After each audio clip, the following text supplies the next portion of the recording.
Earth is changing in ways we can't explain. Scientists are noticing bizarre shifts in our atmosphere, magnetic field, and climate that defy explanation. Something strange is happening to our planet, and it's raising alarms. Earth is spinning faster. Scientists are observing multiple unusual planetary changes happening simultaneously. It's not a single phenomenon, but a cluster of anomalies across Earth systems. Earth spinning slightly faster, magnetic field weakening, core oscillations detected, polar ice mass collapsing unevenly, oceans storing record heat, atmospheric chemistry shifting. These are measured observations, not speculation. Nearly all are tracked by global monitoring systems, such as NASA satellites, global seismic networks, deep ocean sensor arrays, GPS, crust monitoring, magnetic observatories. Are these changes connected? For most of human history, the length of a day seemed like one of the most stable things in nature. The sun rose, crossed the sky, and set again, and the cycle repeated with such regularity that it became the basic unit used to measure time. Civilizations built calendars around it. Clocks were designed to match it. Every system of timekeeping on Earth ultimately depended on the idea that the planet rotates once every 24 hours. For a long time, that assumption seemed perfectly safe. But modern science now measures time with a level of precision that earlier generations could not imagine, and those measurements have revealed something unexpected. The Earth does not rotate at exactly the same speed every day. Sometimes it turns a little slower. Sometimes it turns a little faster. And recently scientists have discovered that it is spinning slightly faster than it used to. The discovery became clear in 2020 when researchers studying global timekeeping noticed something unusual in the data. Earth had just experienced the shortest day ever recorded since extremely precise atomic clocks began tracking time in the 20th century. The difference was tiny. No person on the planet could earl it. The day was shorter by only a few milliseconds. But in scientific measurement, that difference was significant. It meant the planet had completed a full rotation slightly faster than expected. To understand why this surprised scientists, it helps to understand how the length of a day is measured.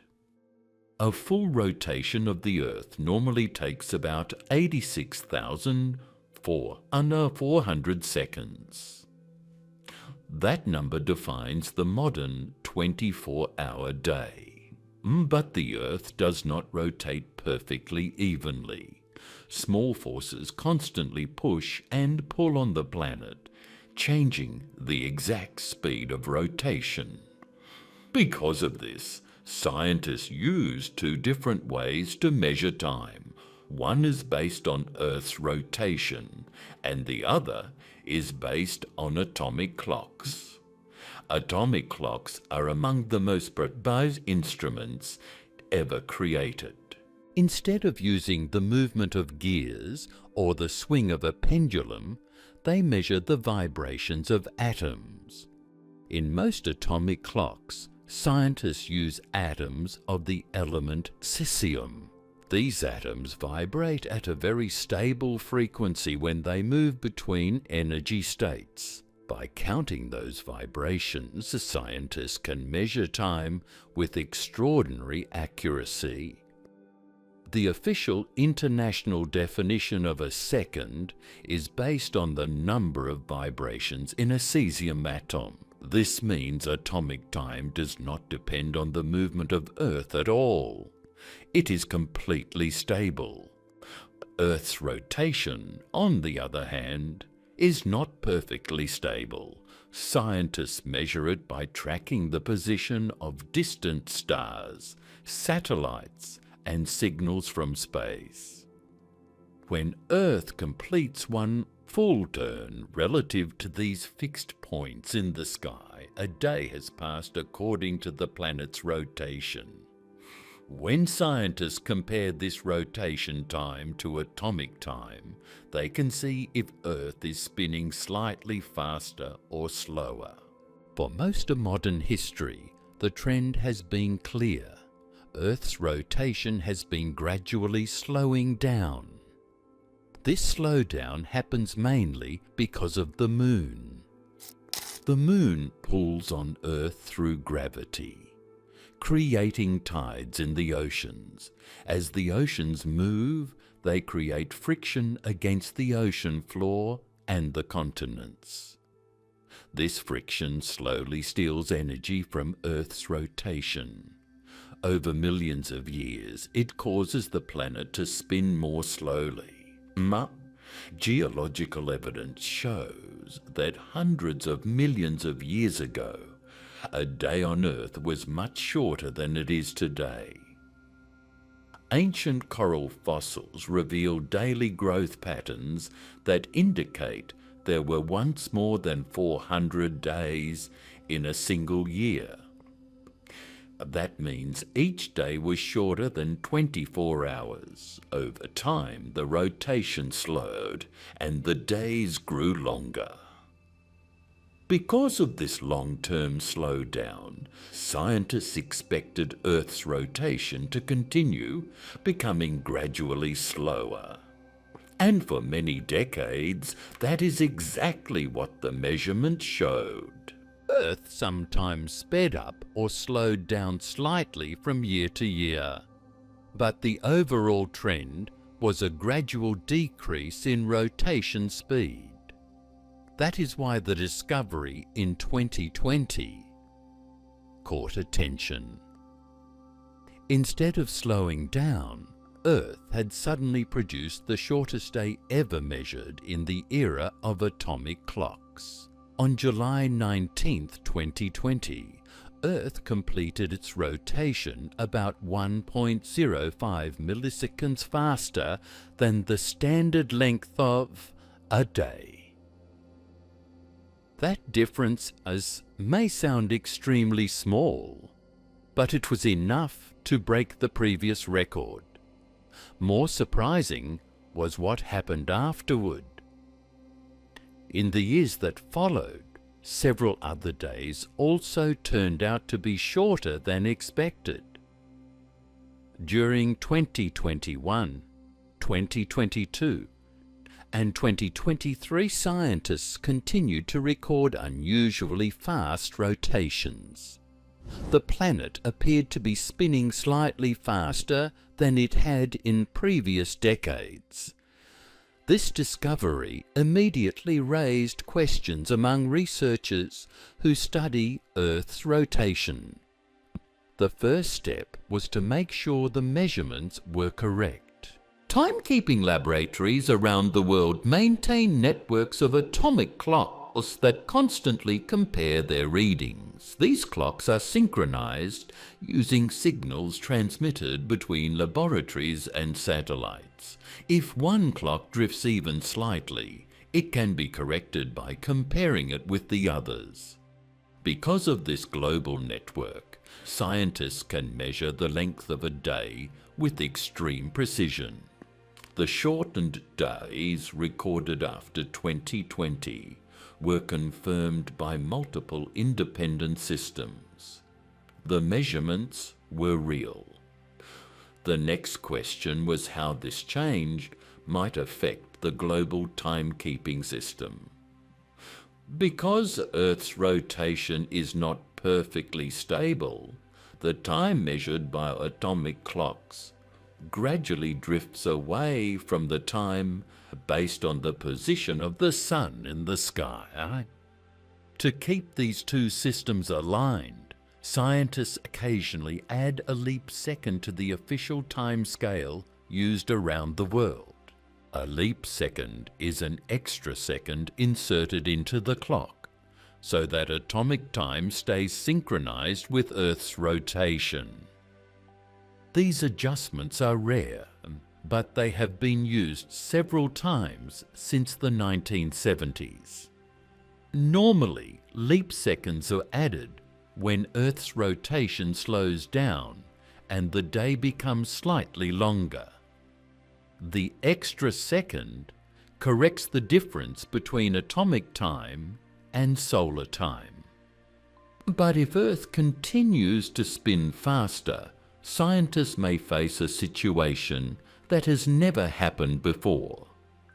Instead of adding a leap second, they might need to remove one. This would be called a negative leap second.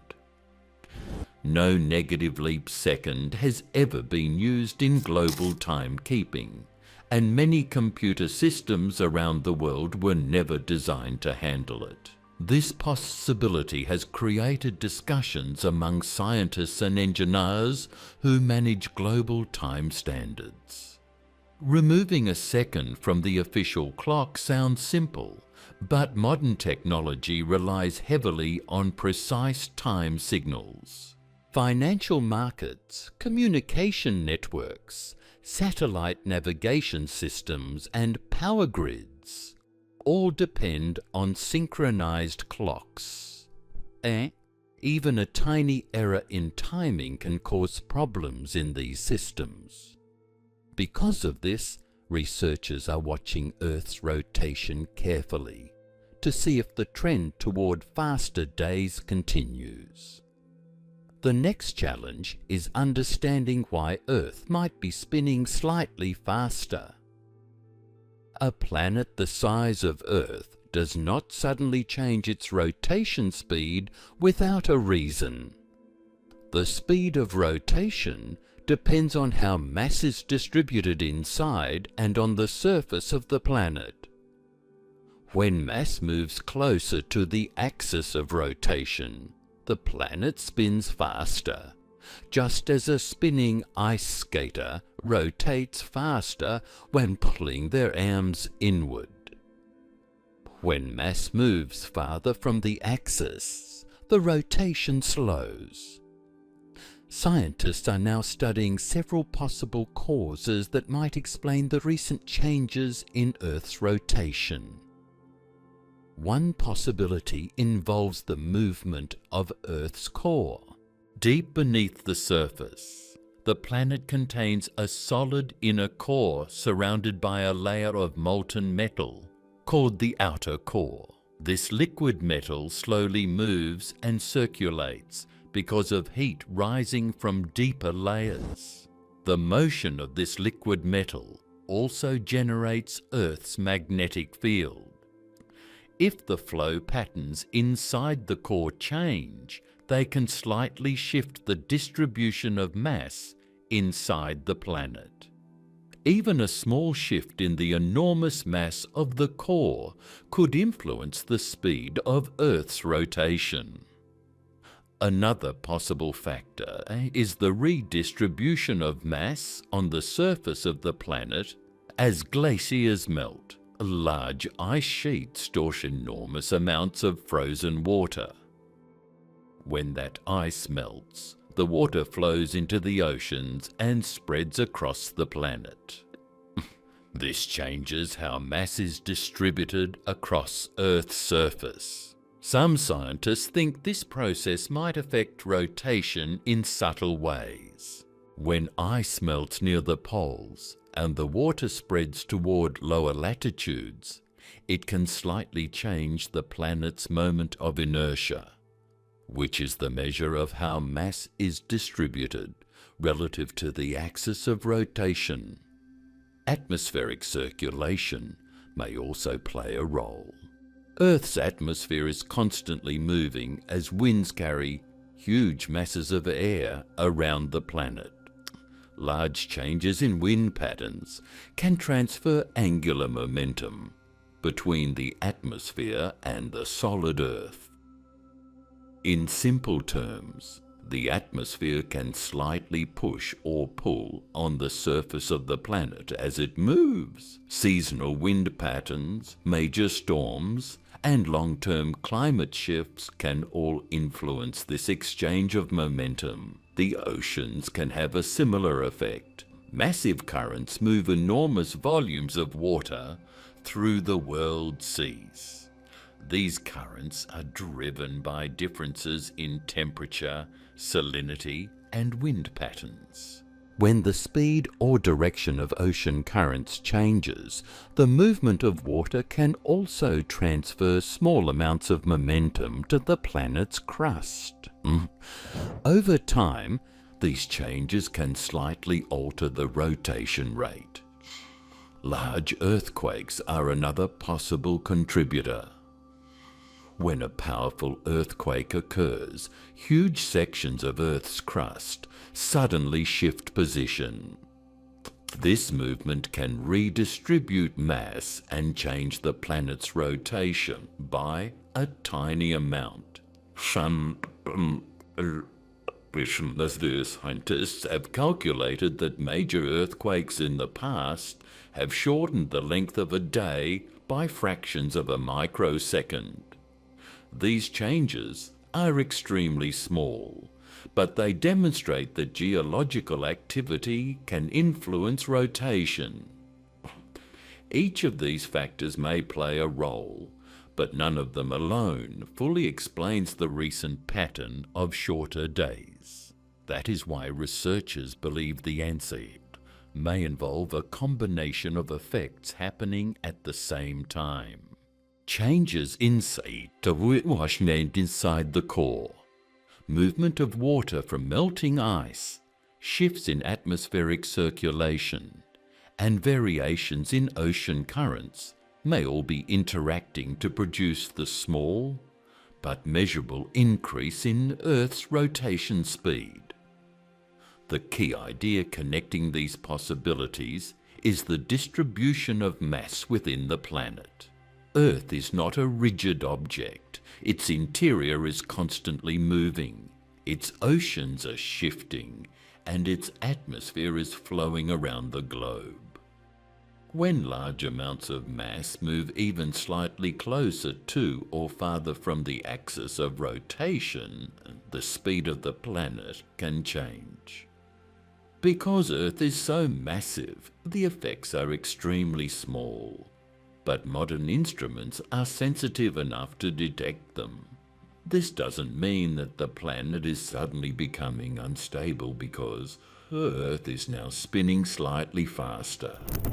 The differences are incredibly small and have no direct effect on everyday life. But the measurements are important because they reveal that the planet is more dynamic than it may appear. The rotation of Earth is influenced by processes deep in the core, by the movement of oceans and atmosphere, and by changes on the surface such as melting ice. In the coming years, scientists will continue studying these patterns to determine whether the recent acceleration is temporary or part of a longer trend. If the planet keeps producing shorter days, the global timekeeping system may eventually need to introduce the first negative leap second in history.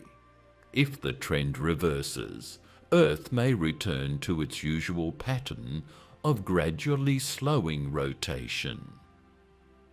What makes this discovery so fascinating is not just the change in the length of a day, but what it reveals about the planet itself. A tiny difference measured in milliseconds can point to a huge processes unfolding deep beneath our feet and across the oceans.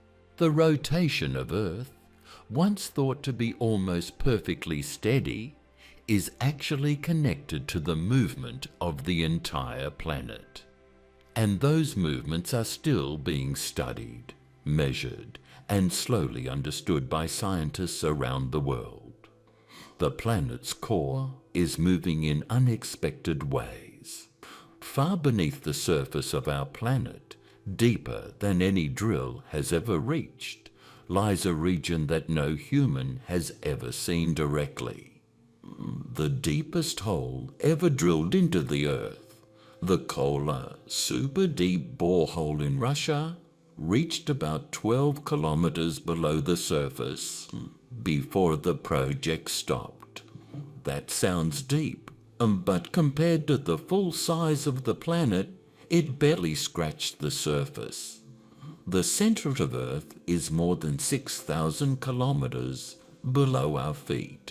Everything scientists know about this hidden world comes from indirect evidence, careful measurements, and decades of research using one of the most powerful tools in geophysics, seismic waves from earthquakes.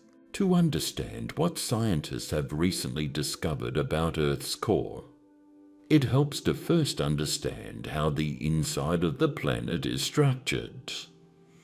Earth is not solid all the way through like a metal ball. Instead, it is made of several layers, each with different properties and behavior. The outermost layer is the crust. This is the thin shell where all life exists. The crust includes the continents, the ocean floors, mountains, deserts, forests, and cities. Compared to the rest of the planet, it is extremely thin. In some places under the oceans, the crust is only about 5 kilometers thick. Under large continents, it can reach 40 or even 70 kilometers. Even at its thickest point, the crust is still just a thin skin compared to the massive layers beneath it.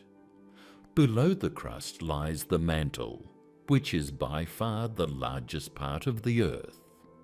The mantle extends down to a depth of about 2,900 kilometers. It is made mostly of solid rock, but the rock behaves very differently from the crust. Under the intense pressure and heat deep inside the planet, mantle rock can slowly flow over long periods of time. It does not move like water, but over millions of years it can rise, sink and circulate in enormous currents. These slow movements drive the motion of tectonic plates on the surface. They create volcanoes, mountain ranges, and earthquakes. Below the mantle is the core, the deepest and most mysterious region of the planet. The core itself has two parts. The outer core is a vast ocean of molten metal, mostly iron and nickel. This liquid metal extends from about 2,900 kilometers below the surface down to roughly 5,100 kilometers. The temperatures here are extremely high, hot enough to melt metal. The liquid iron in the outer core moves and circulates constantly as heat rises from deeper inside the planet. These movements create powerful electric currents. Those currents generate Earth's magnetic field, the invisible shield that protects the planet from harmful radiation coming from the sun and from space. At the very center of the planet lies the inner core. This region is a solid sphere made mostly of iron. Even though the temperature in the inner core is believed to be similar to the surface of the sun, the pressure is so enormous that the metal cannot melt. Instead, it remains solid. The inner core is about 2,400 kilometers across, roughly the size of the Moon. For a long time, scientists assumed that this solid inner core rotated at the same speed as the rest of the planet. But new research over the past several decades has revealed something much more complicated. The first clues appeared when scientists began carefully analyzing seismic waves from earthquakes. When a powerful earthquake occurs, it sends vibrations through the entire planet. These vibrations travel through rock in all directions, passing through the mantle, the outer core, and even the inner core before reaching sensors on the other side of the world. By studying how these waves travel, scientists can learn about the materials they pass through. Different materials slow down or speed up the waves in different ways. Over time, researchers noticed something unusual.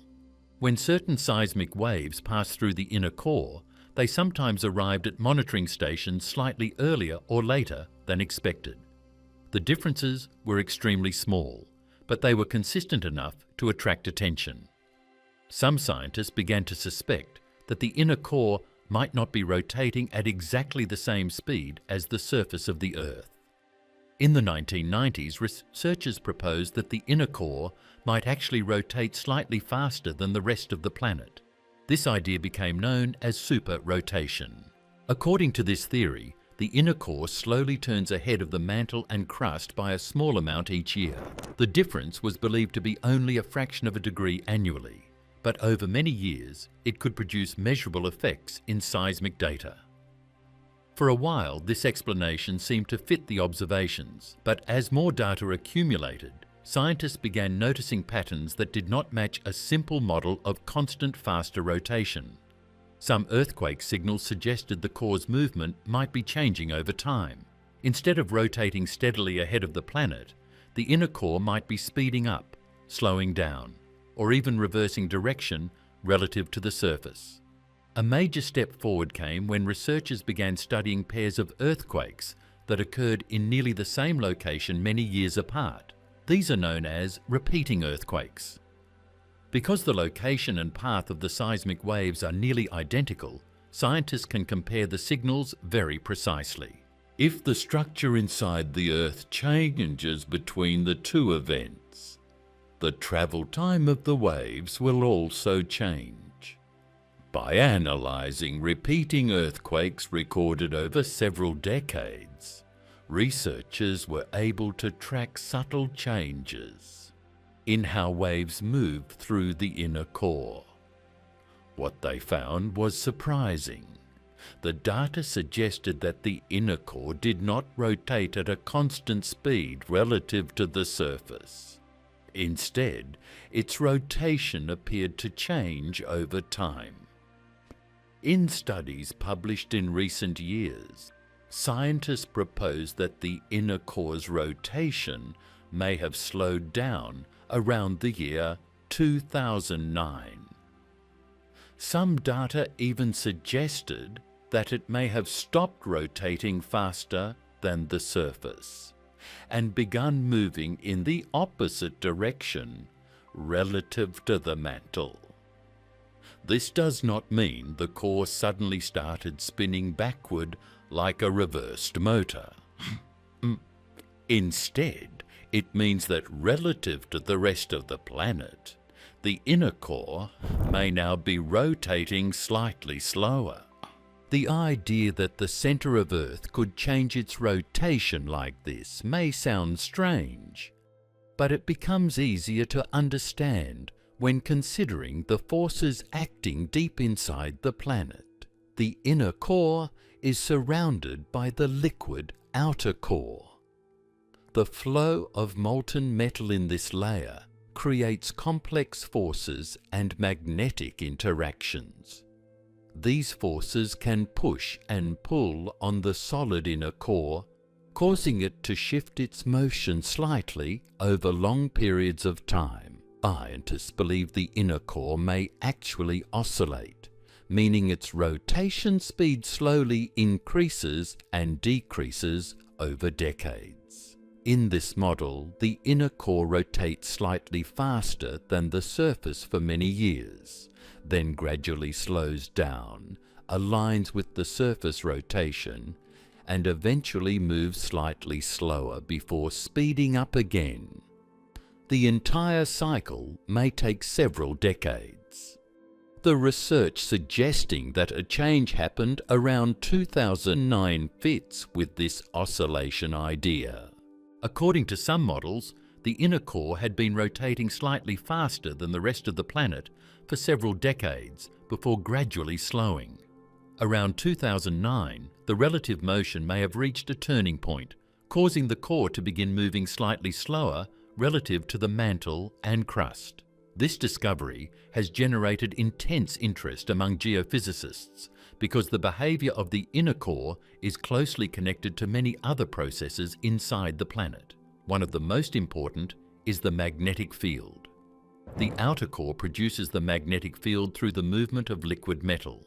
But the inner core may influence those flows in subtle ways. The surface of the inner core is not perfectly smooth. It may have variations in temperature and structure that affect how the molten metal in the outer core circulates around it. If the rotation of the inner core changes, it could slightly alter these circulation patterns. That in turn might influence the behavior of the magnetic field. Earth's magnetic field is not static. It constantly shifts and changes. The magnetic North Pole slowly moves across the Arctic. The strength of the field rises and falls over time. In some regions, it has weakened significantly over the past century. Scientists believe these changes are linked to the complex flows of liquid metal in the outer core. Because the inner core sits at the center of this system, its movement may play a role in shaping the behavior of the magnetic field. Understanding how the inner core rotates could therefore help scientists better understand why the magnetic field changes the way it does. Another reason this discovery matters involves the movement of heat inside the planet. The inner core slowly grows as molten metal from the outer core cools and solidifies onto its surface. This process releases heat and energy into the outer core. That energy helps drive the circulation of liquid metal that generates the magnetic field. If the inner core's motion changes, it might influence how heat flows through the deepest parts of the planet. Changes in heat flow can affect convection in the outer core and even in the mantle above. Over extremely long periods of time, these processes can influence volcanic activity and the movement of tectonic plates. However, scientists are careful not to exaggerate these connections. The changes in inner core rotation detected so far are extremely small. They occur over long timescales and do not produce immediate effects at the surface.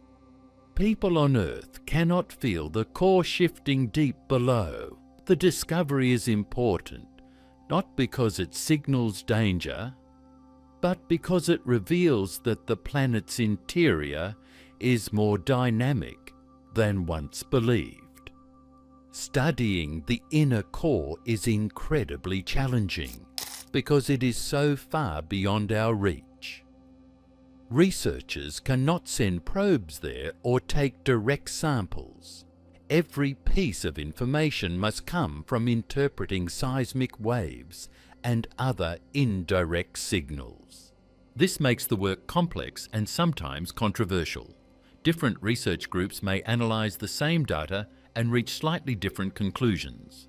Some scientists agree strongly with the oscillation model of the inner core's rotation, while others believe the evidence could be explained by changes in the structure of the core rather than its motion.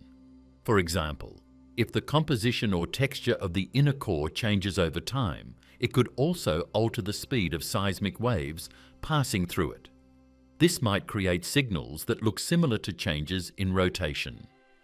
To resolve these questions, researchers continue collecting and analyzing new seismic data from earthquakes around the world. Each powerful earthquake sends waves through the planet that provide another opportunity to study the hidden interior. Over time, these measurements will help scientists build a clearer picture of what is happening deep beneath the surface. Advanced computer models are also helping researchers explore how the inner core might behave. These models simulate the extreme temperatures, pressures, and magnetic forces inside the Earth. By adjusting different variables, scientists can test how the inner core might respond to changes in the flow of molten metal around it. One emerging idea is that gravitational forces from the mantle may also influence the motion of the inner core. The mantle above the core is not perfectly uniform. Large regions of hotter and cooler rock create slight variations in density. These variations produce gravitational forces that can pull on the inner core from different directions. Over time, this tugging could contribute to the oscillating motion scientists believe they are seeing. Another factor may involve electromagnetic forces generated by the magnetic field itself.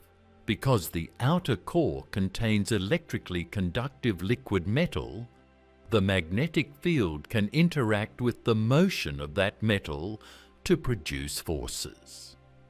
These electromagnetic forces may push or drag on the surface of the inner core, influencing its rotation. The deeper scientists look into the planet, the more complex the picture becomes. The inner core is not just a passive metal sphere sitting quietly at the center of the Earth. It appears to be part of a dynamic system involving heat flow, magnetic forces, fluid motion, and gravitational interactions. All of these forces combine to shape the behavior of the core over long periods of time. Even though these discoveries focus on the deepest parts of the planet, they connect to many features we observe at the surface. The magnetic field that protects life on Earth depends on the movement of liquid metal in the outer core. The heat rising from the core drives convection in the mantle, which in turn moves tectonic plates and shapes the continents. Understanding the inner core helps scientists understand the entire chain of processes that make Earth an active and evolving world.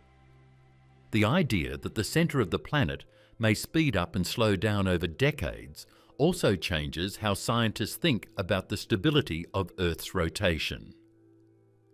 Earlier, it was assumed that the core and the rest of the planet moved together as a single unit. Now it appears that the inner core may move independently, interacting with the outer layers in complex ways. This independent motion could also contribute to the small changes scientists observe in the length of a day. If the inner core speeds up or slows down relative to the mantle, it can slightly shift the distribution of mass inside the planet. That shift could influence the overall rotation rate measured at the surface. Once again, these effects are extremely small. They are measured in milliseconds and tiny fractions of degrees, but they show that the planet is not a simple, mechanical object. It's a living system of moving parts, constantly exchanging energy between layers that stretch thousands of kilometers deep. Scientists will continue studying these processes for many years.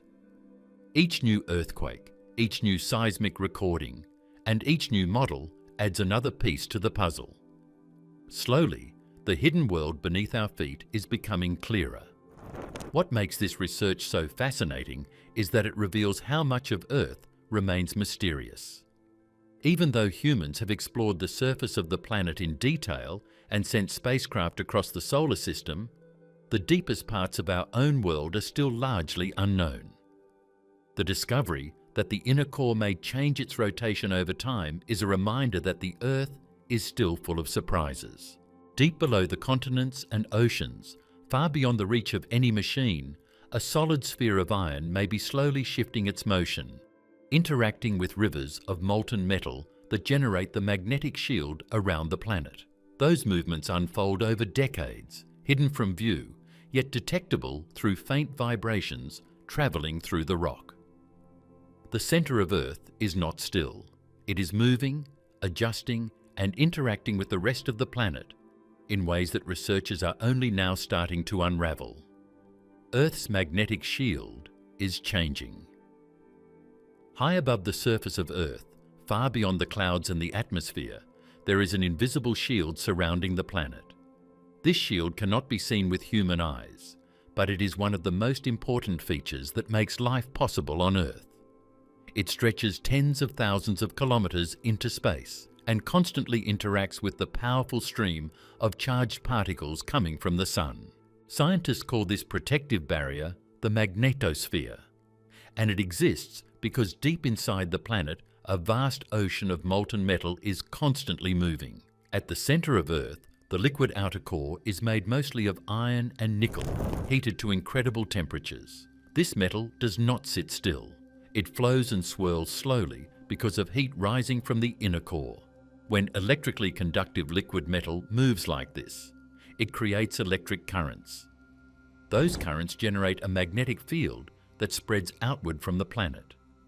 This magnetic field extends far into space, forming the magnetosphere that surrounds Earth like a protective bubble. Without this magnetic shield, the planet would be a very different place. The Sun constantly releases high-energy particles and radiation in a stream called the solar wind. These particles travel through space at enormous speeds. When they reach Earth, the magnetosphere pushes most of them away. Instead of striking the atmosphere directly, many of the particles are deflected around the planet. Some are trapped along magnetic field lines and guided toward the poles, where they collide with the upper atmosphere and create the glowing lights known as auroras. This protective function is extremely important. Solar radiation and cosmic rays carry enough energy to damage living cells and gradually strip away a planet's atmosphere. Mars provides a powerful example. Scientists believe that billions of years ago, Mars had a thicker atmosphere and flowing water on its surface. But the planet lost its global magnetic field long ago. Without that shield, the solar wind slowly eroded the Martian atmosphere over millions of years. Today, Mars has only a thin layer of air and a cold, dry surface. Earth avoided that fate because its magnetic field has remained active for billions of years. The churning liquid metal in the outer core continuously regenerates the field, maintaining the magnetosphere that protects the atmosphere and the biosphere. But modern measurements are showing that this shield is not constant. The magnetic field changes over time. And one of the most surprising discoveries of the past 2 centuries is that it has been gradually weakening. The first clues appeared when scientists began measuring the magnetic field more carefully in the early 19th century. At that time, researchers were mapping the strength and direction of Earth's magnetism across the planet.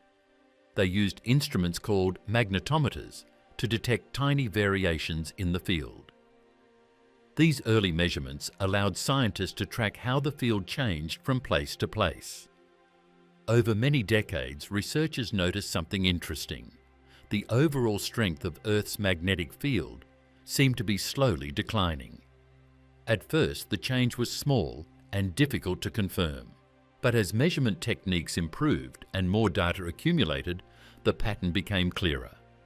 The magnetic field was not staying constant. It was gradually getting weaker.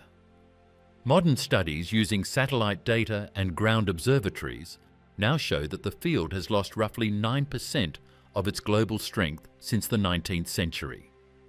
In geophysical terms, this is a significant change. The magnetic field still protects the planet, but the trend has raised important questions about what is happening deep inside the core. The weakening is not uniform across the globe.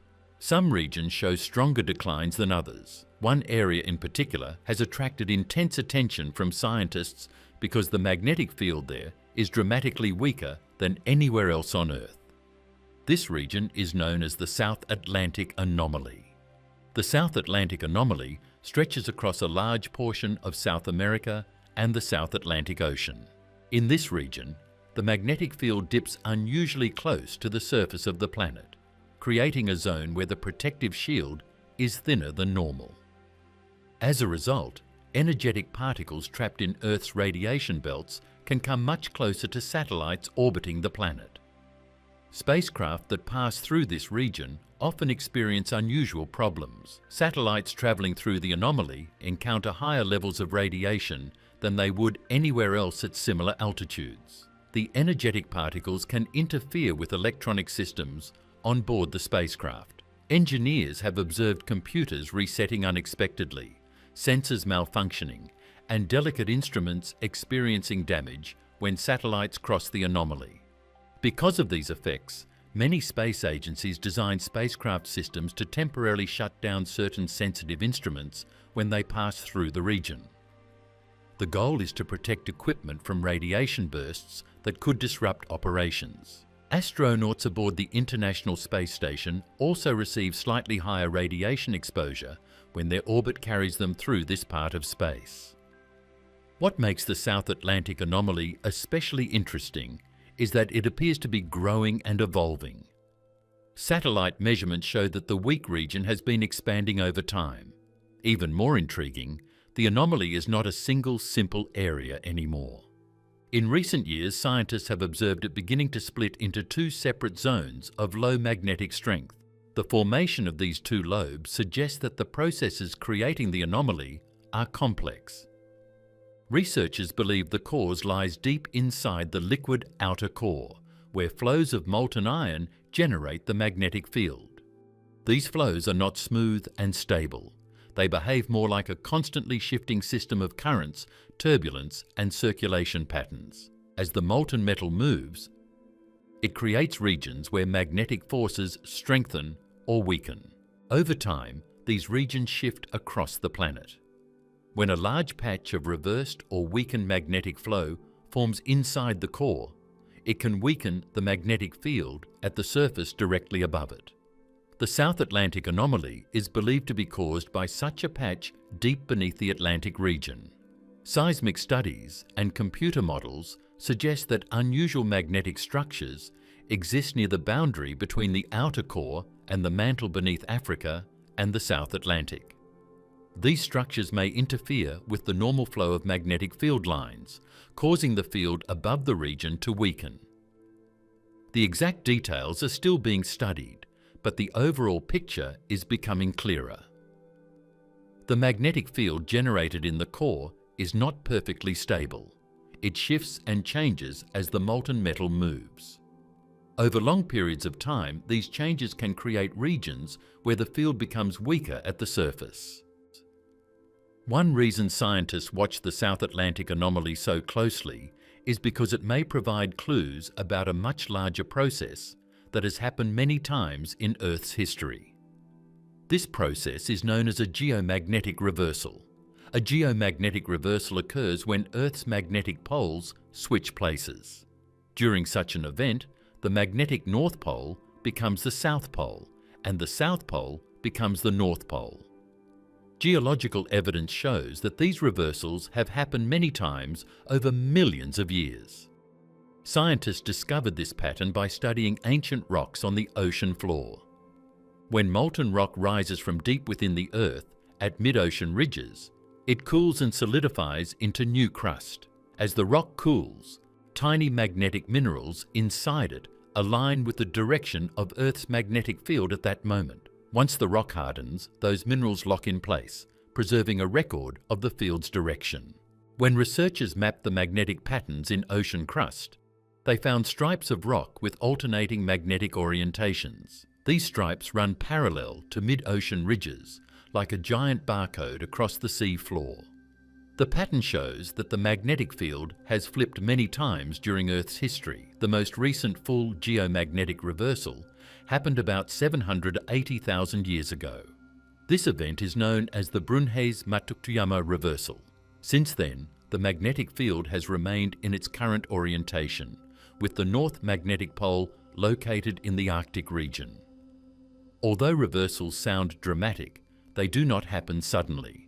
The process unfolds slowly over thousands of years. During a reversal, the magnetic field becomes weaker and more complex before eventually reorganizing with the opposite polarity. Some scientists wonder whether the current weakening of the magnetic field might be an early sign of a future reversal. The growing South Atlantic anomaly and the overall decline in field strength have raised questions about whether the planet might be entering another long transition. However, researchers are careful not to jump to conclusions. The magnetic field has fluctuated many times in the past without leading to a full reversal. Temporary weakening events have occurred before. In some cases, the field lost significant strength, but later recovered without flipping. Computer models of the core suggest that the magnetic field naturally goes through cycles of stronger and weaker periods as the flows of molten metal change. The current decline may simply be part of one of these cycles, rather than the beginning of a reversal. Even if a reversal were beginning, the process would unfold over thousands of years. It would not happen suddenly within a human lifetime. During that long transition, the magnetic field would likely become more complex, with multiple magnetic poles appearing temporarily before settling into a new orientation.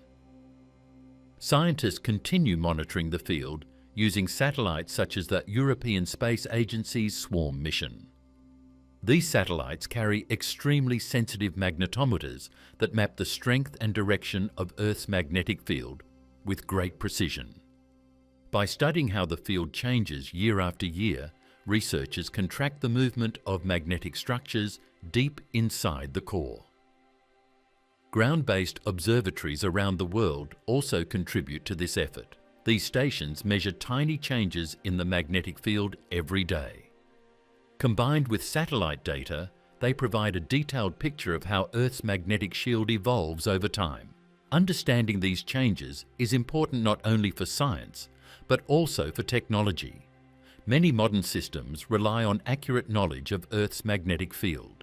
Navigation systems, aviation routes, and even some smartphone sensors depend on magnetic data to determine direction. As the field changes, these systems must be updated to maintain accuracy. The weakening field also affects satellites and space missions. Engineers must account for regions like the South Atlantic anomaly when designing spacecraft electronics. Sensitive components require shielding or protective procedures to survive repeated exposure to higher radiation levels. Despite the decline observed over the past 2 centuries, Earth's magnetic field is still strong enough to protect the planet effectively. The magnetosphere continues to deflect most solar radiation and cosmic particles. The weakening trend simply means that scientists are paying closer attention to how the system behaves. The most fascinating part of this story is that the core lies thousands of kilometers beneath the surface, inside a vast ocean of liquid metal that humans can never visit directly. The outer core moves slowly but constantly, driven by heat escaping from the inner core and by the rotation of the planet. These movements generate the magnetic field that shields the entire world. Every small shift in those flows changes the magnetic pattern above the surface. The South Atlantic anomaly, the slow weakening of the field, and the drifting of the magnetic poles are all signs of the same hidden engine at work deep inside the Earth. Scientists are still learning how this engine operates. New satellite missions, improved computer models, and decades of magnetic data are gradually revealing the complex behavior of the core. Each discovery brings researchers closer to understanding how the magnetic shield evolves over time. What is clear is that the magnetic field is not a permanent, unchanging feature of the planet. It is a dynamic system produced by moving metal far below the crust. That system shifts, weakens, strengthens, and sometimes even reverses.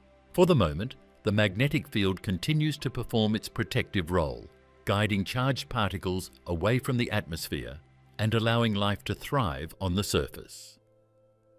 But the changes observed in recent decades show that the shield is constantly evolving, shaped by powerful processes unfolding in the hidden depths of Earth's core. The oceans are heating faster than expected.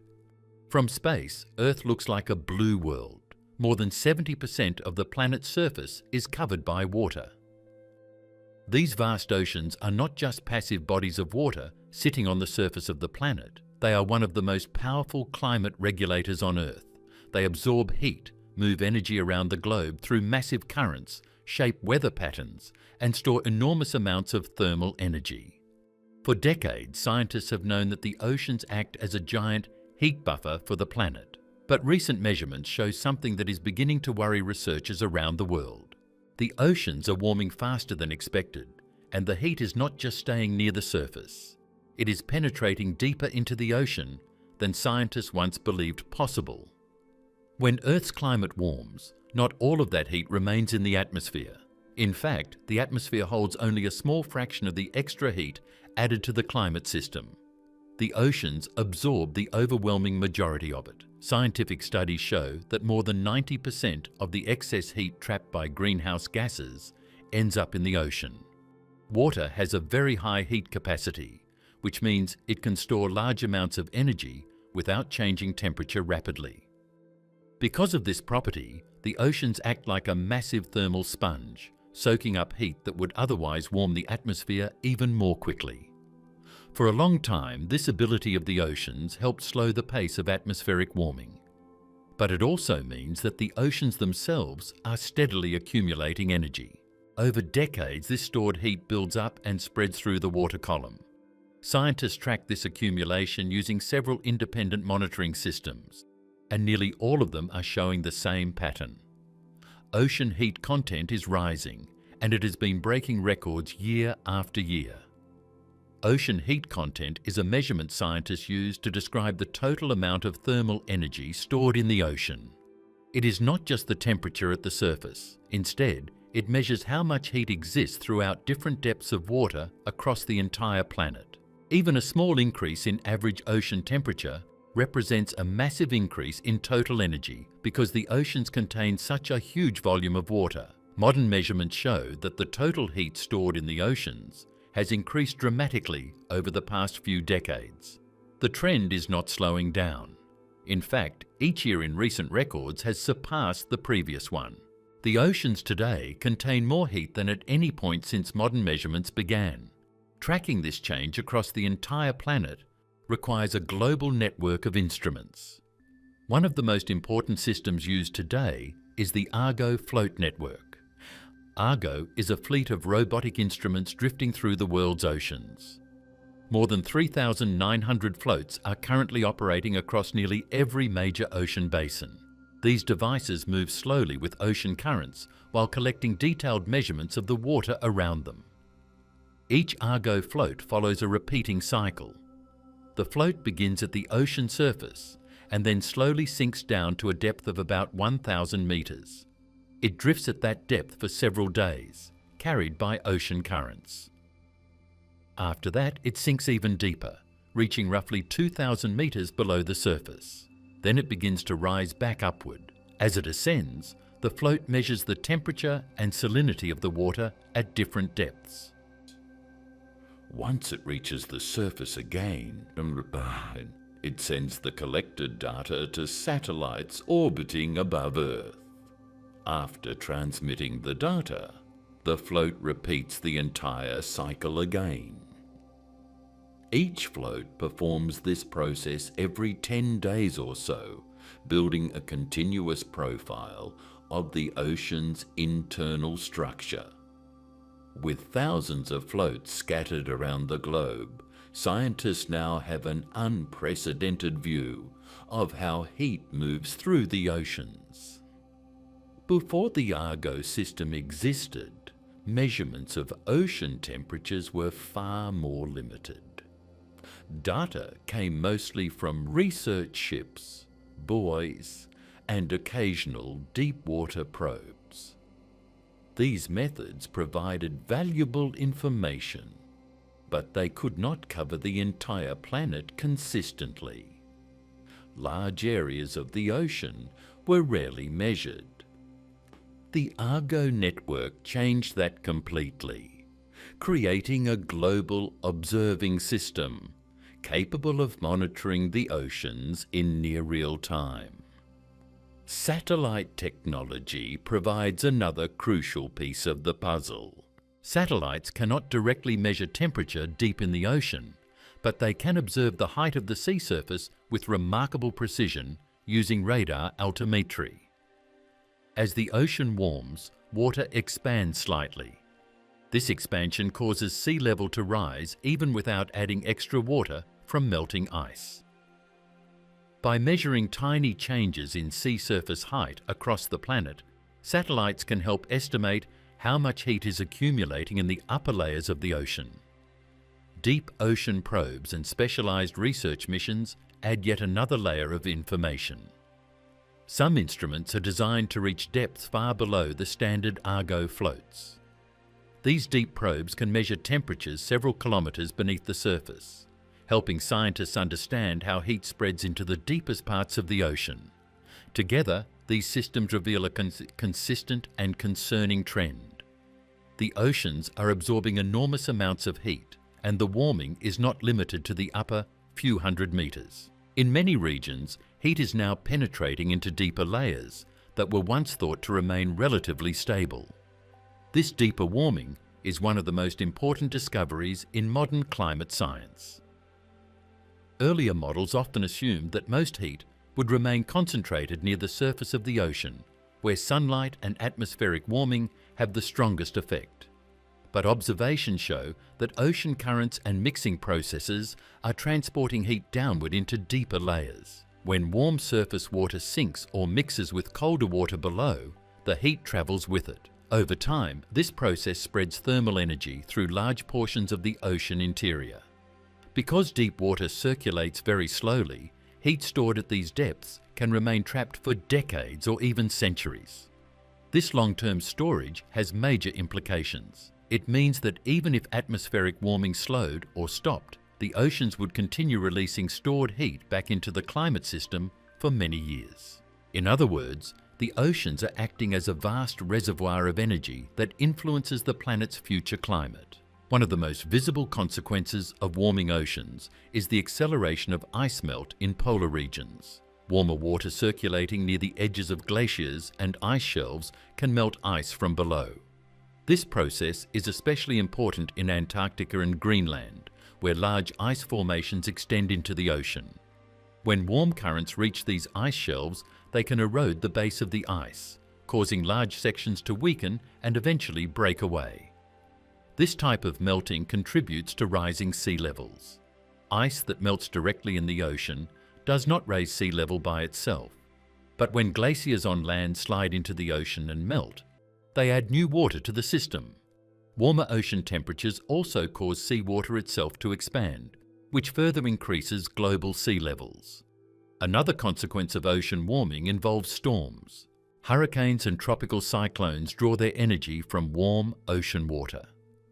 When surface temperatures rise, storms have access to more energy. This can allow them to intensify more rapidly and reach higher peak strengths. In recent years, scientists have observed several storms that strengthen dramatically within a short period, a process known as rapid intensification. While many factors influence storm behavior, warmer oceans increase the potential for powerful storms. As heat spreads through the upper layers of the ocean, it creates conditions that can support stronger weather systems. Ocean warming also influences the massive current systems that move water around the planet. These currents act like a global conveyor belt, transporting heat, nutrients, and salt across vast distances. One of the most important of these systems is the Atlantic Meridional Overturning Circulation, often shortened to AMOC. The AMOC is a large network of currents in the Atlantic Ocean that moves warm surface water from the tropics toward the North Atlantic. As this warm water travels north, it releases heat into the atmosphere, helping to moderate the climate of regions such as Western Europe. After cooling and becoming denser, the water sinks deep below the surface and flows back southward at great depths.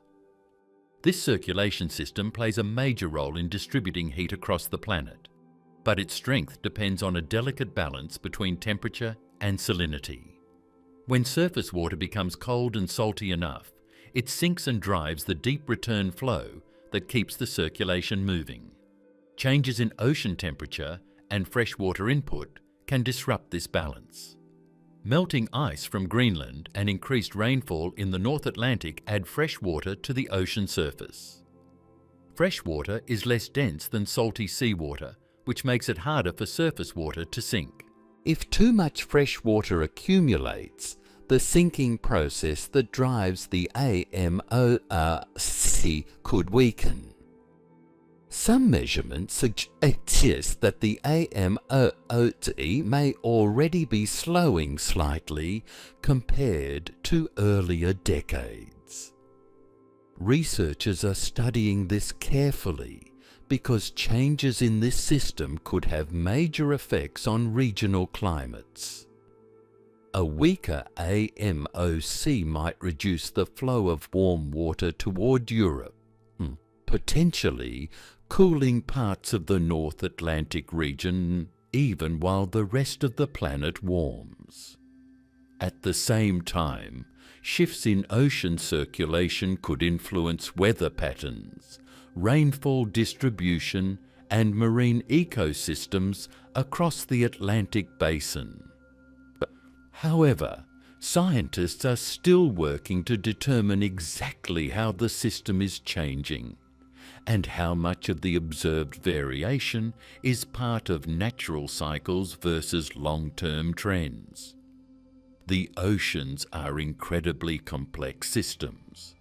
They contain layers of water with different temperatures and salinity levels that interact through currents, mixing and turbulence. Heat entering the ocean does not spread evenly. Some regions warm faster than others, and some layers trap heat more effectively. The increasing depth of ocean warming suggests that these mixing processes are more active than scientists once believed. Winds, currents and turbulence all contribute to moving heat downward. In some areas, powerful storms churn the upper ocean, pushing warm water deeper. In other places, large-scale currents transport heat across entire ocean basins before it sinks. Scientists are continuing to refine their models to better understand these processes. The growing dataset from Argo, floats and satellites is helping researchers improve predictions of how the oceans will respond to future warming. Despite the complexity, one conclusion is clear. The oceans are absorbing an enormous amount of energy, and that energy is spreading through deeper layers of water. This stored heat influences sea levels, weather systems, and global climate patterns.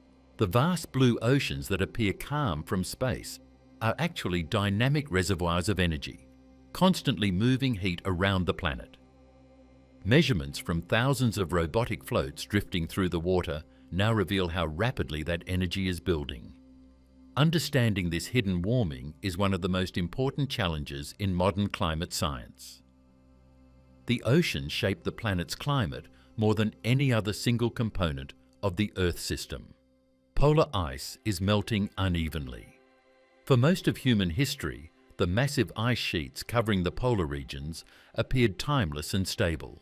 Vast white landscapes stretched across Greenland and Antarctica, holding frozen water that had accumulated over hundreds of thousands of years. Snow fell, compressed into ice, and slowly moved outward toward the ocean in glaciers that crept forward so slowly that change was almost impossible to notice within a human lifetime. Early scientists believed the system was largely balanced, with snowfall replacing the ice that melted or broke away into the sea, creating a natural cycle that kept the polar ice sheets relatively stable over long periods of time.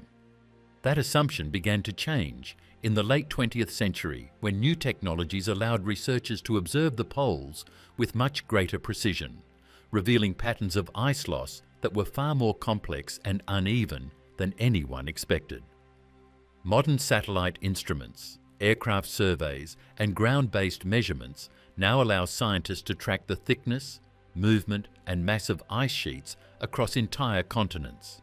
These observations show that the frozen edges of the planet are not responding uniformly to changing environmental conditions. Some regions remain relatively stable, while others are losing ice rapidly, sometimes at accelerating rates. The uneven nature of this melting has become one of the most important discoveries in modern climate science, because it reveals that certain glaciers and ice shelves act as structural supports for much larger ice systems behind them. When these key structures weaken or collapse, they can trigger large-scale changes that extend far beyond the immediate region. One of the most powerful tools for measuring changes in polar ice comes from the GRACE satellite mission, a pair of satellites that measure extremely small variations in Earth's gravitational field. Massive ice sheets exert measurable gravitational pull due to their enormous weight. And when large quantities of ice melt or break away into the ocean, that gravitational pull weakens slightly. The satellites detect these changes and convert them into precise estimates of how much ice mass is disappearing from different regions. This method allows scientists to monitor the total loss of ice from Greenland and Antarctica over time, providing a clear picture of long-term trends that cannot be seen from surface observations alone. The measurements reveal that both of the planet's largest ice sheets are losing hundreds of billions of tons of ice each year. although the rate of loss varies dramatically from place to place. Another crucial satellite system monitoring polar ice is CryoSat-2, launched by the European Space Agency to measure the thickness and elevation of ice across the Arctic and Antarctic regions. CryoSat sends radar pulses toward the surface of the ice sheets, and the time it takes for the signal to return allows scientists to calculate the height of the ice with remarkable accuracy. Repeated measurements over time reveal whether the ice is thickening or thinning in specific locations. This type of monitoring has uncovered widespread thinning in parts of Greenland and West Antarctica, while other areas show smaller changes or remain relatively stable. Aircraft equipped with ice-penetrating radar provide an additional layer of detail by mapping the internal structure of glaciers and measuring the depth of ice down to the bedrock beneath. These combined technologies create a comprehensive system capable of observing nearly every part of the polar ice sheets. Greenland has become one of the clearest examples of accelerating ice loss in the modern era. The island contains the second largest ice sheet on Earth, covering approximately 1.7 million square kilometres, and holding enough frozen water to raise global sea levels by more than 7 metres if it were to melt completely. Satellite observations beginning in the 1990s showed that Greenland was losing ice gradually. But the rate of loss increased sharply in the early 21st century as several large glaciers along the coast began moving more quickly toward the ocean. Warmer summer temperatures caused surface melting across the ice sheet, creating pools of meltwater that collect in shallow lakes. This water eventually drains through cracks in the ice, forming vertical channels that carry the water downward to the base of the glacier.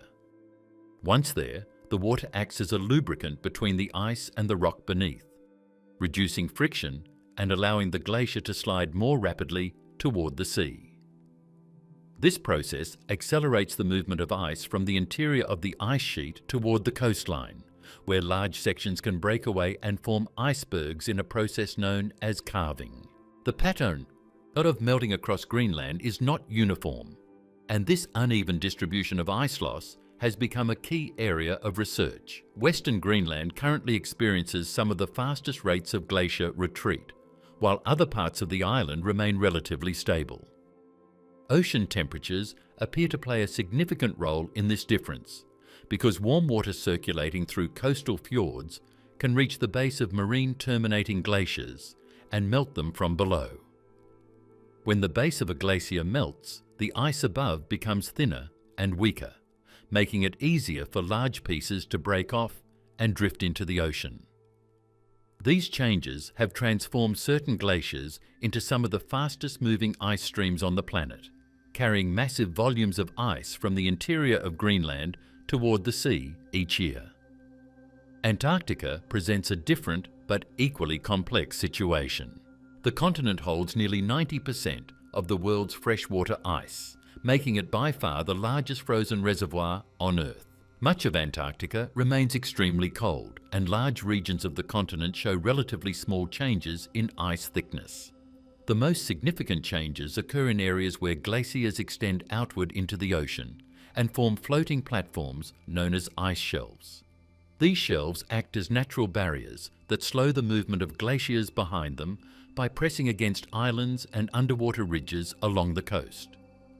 As long as the ice shelves remain intact, they help stabilize the massive ice sheets on land. When they thin or break apart, the glaciers feeding them can accelerate dramatically. One of the most closely watched glaciers in the world lies along the coast of West Antarctica in the Amundsen Sea region.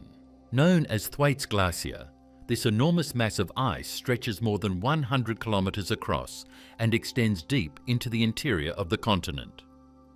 Researchers often refer to it as the Doomsday Glacier because of its potential influence on global sea levels. The glacier currently acts as a barrier that holds back an even larger system of ice behind it, and if the glacier were to collapse or retreat rapidly, the ice sheets feeding into it could begin flowing into the ocean much faster. The total amount of ice involved is so large that it could eventually contribute several feet to global sea level rise over long time scales. The concern surrounding Thwaites Glacier, intensified after satellite observations, revealed that the glacier's floating ice shelf was thinning and its grounding line was retreating. The grounding line marks the point where a glacier resting on land begins to float on the ocean, and its position plays a crucial role in determining the stability of the entire system. When the grounding line retreats inland into deeper water, it becomes easier for ocean currents to reach the base of the glacier and melt it from below. This process has become a major focus of scientific investigation because recent measurements show that relatively warm ocean water is flowing into cavities beneath the ice shelf. The melting occurring beneath the glacier is known as basal melting, and it represents one of the most powerful forces driving the destabilization of Antarctic ice shelves. Ocean water circulating beneath the ice can be only a few degrees above the freezing point, yet that small temperature difference is enough to melt large amounts of ice when it remains in contact with the glacier's base for extended periods of time. Instruments placed near the glacier reveal that currents carry this water through channels carved into the seabed, allowing it to penetrate deep beneath the ice shelf, where it gradually erodes the underside of the glacier. Over time, this melting creates cavities and channels that weaken the structural integrity of the ice shelf above. Researchers exploring the region discovered that the bedrock beneath Thwaites Glacier slopes downward toward the interior of Antarctica, creating a basin that becomes deeper farther inland.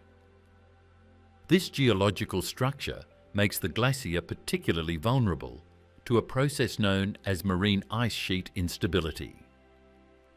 When the grounding line retreats into deeper water, larger portions of the glacier become exposed to the ocean, allowing warm currents to reach new sections of the ice base. As melting increases, the glacier retreats even farther, creating a feedback loop that can accelerate the entire process. This mechanism helps explain why some glaciers can remain stable for long periods before suddenly entering phases of rapid retreat. The uneven nature of polar ice melting becomes even clearer when comparing different parts of Antarctica. Some glaciers in East Antarctica sit on bedrock that lies above sea level and are therefore less exposed to warm ocean currents, making them more stable than their counterparts in West Antarctica. In contrast, many West Antarctic glaciers rest on bedrock that lies far below sea level, creating conditions where ocean water can easily flow beneath the ice. This difference in geological structure contributes to the uneven patterns of ice loss observed across the continent. The importance of Thwaites Glacier has led to the creation of an international research effort known as the International Thwaites Glacier Collaboration, which brings together scientists from several countries to study the glacier in unprecedented detail. Research ships travel through difficult Antarctic waters to deploy ocean instruments and robotic vehicles capable of exploring beneath the ice shelf.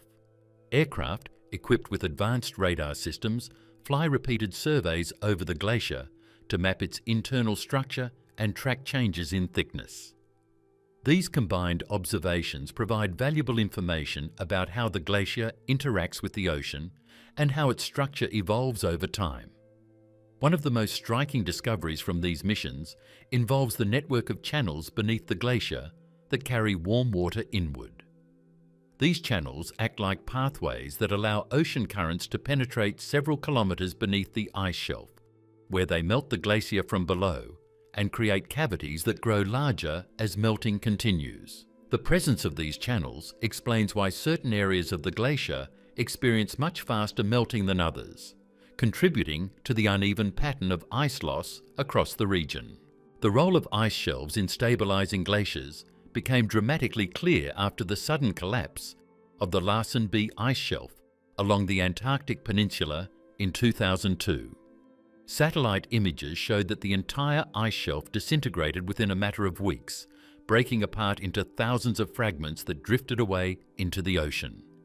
Glaciers that had previously flowed slowly into the shelf responded almost immediately, accelerating several times faster than before.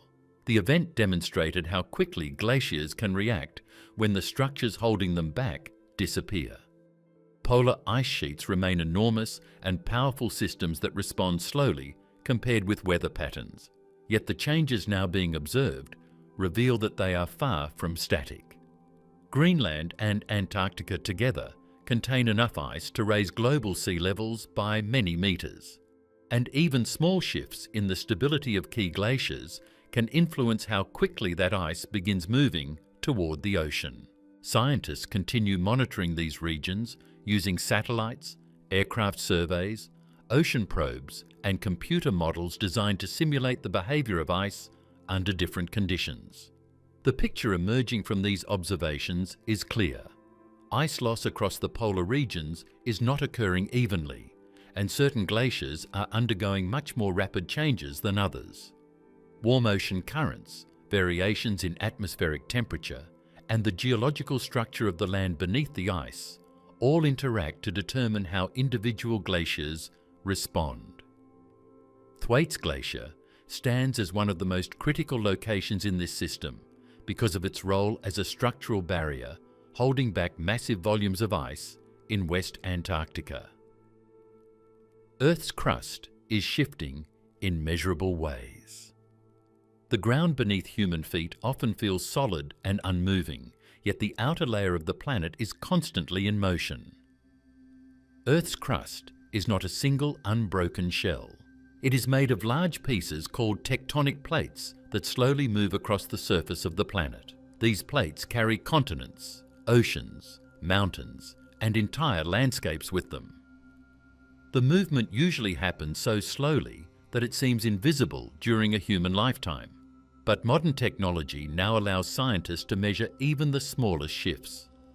Today, researchers can detect movements of the crust measured in millimeters, and the data shows that parts of the planet are changing position in subtle but measurable ways.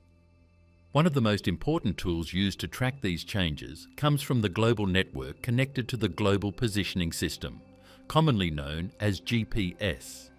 Most people recognize GPS as the technology used in phones, cars, and aircraft to determine location. Scientists use the same satellite signals in a far more precise way. Permanent GPS stations are installed across continents and islands around the world. Each station contains a receiver that constantly communicates with satellites orbiting high above Earth. These satellites send signals that allow the receiver to calculate its exact position with extreme accuracy. When these stations collect data over long periods of time, scientists can see whether the ground beneath them moves even slightly. A station that appears fixed on the surface can slowly shift several millimeters each year. Over decades, those small changes reveal patterns of movement across entire regions. These measurements create a detailed map showing how the crust deforms, stretches, rises, or sinks in response to forces acting deep within the planet. The ability to measure movement this precisely has transformed the study of Earth's surface. Tectonic plates drift slowly because of heat-driven movement inside the mantle, the thick layer of rock beneath the crust. Hot material rises upward from deeper regions of the mantle, while cooler rock sinks downward. This circulation creates slow but powerful forces that push plates apart in some places and pull them together in others. Mountains rise where plates collide, while deep ocean trenches form where one plate sinks beneath another. GPS stations placed along tectonic boundaries reveal these motions clearly.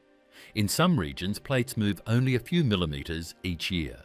In others, they slide several centimeters annually. These measurements help scientists understand where strain is building up along faults, which are cracks in the crust where earthquakes can occur. Yet plate motion is only one part of the story.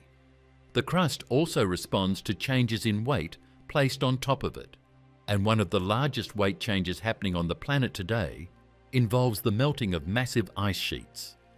The polar ice sheets in Greenland and Antarctica hold enormous amounts of frozen water.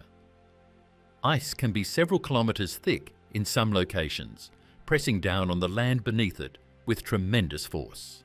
The crust and the upper part of the mantle behave somewhat like a slow-moving fluid, when exposed to pressure over long periods of time. When heavy ice rests on top of the land for thousands of years, the crust gradually sinks under the weight. When that ice begins to melt and disappear, the pressure decreases. The land that was pushed downward begins to rise again. This upward movement is called isostatic rebound. It is one of the most powerful examples of how Earth's surface responds to changing conditions. A clear example appears in Greenland, the massive island covered by the second largest ice sheet on Earth. Satellite observations and ground measurements show that Greenland has been losing hundreds of billions of tons of ice each year. As this ice melts and flows into the ocean, the weight pressing down on the island decreases. The land beneath the ice sheet slowly rises upward in response. GPS stations placed around Greenland detect this movement clearly. In some areas, the crust is rising several centimetres per year, which is extremely fast in geological terms. The upward motion is strongest near regions where ice loss is greatest. As glaciers retreat and ice thins, the rock below rebounds upward as if a heavy load has been removed from a flexible surface. The rising land changes the balance of mass on the planet.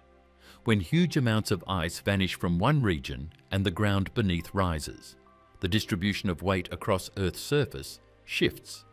Even though these changes seem small compared with the size of the planet, they still affect global systems in measurable ways.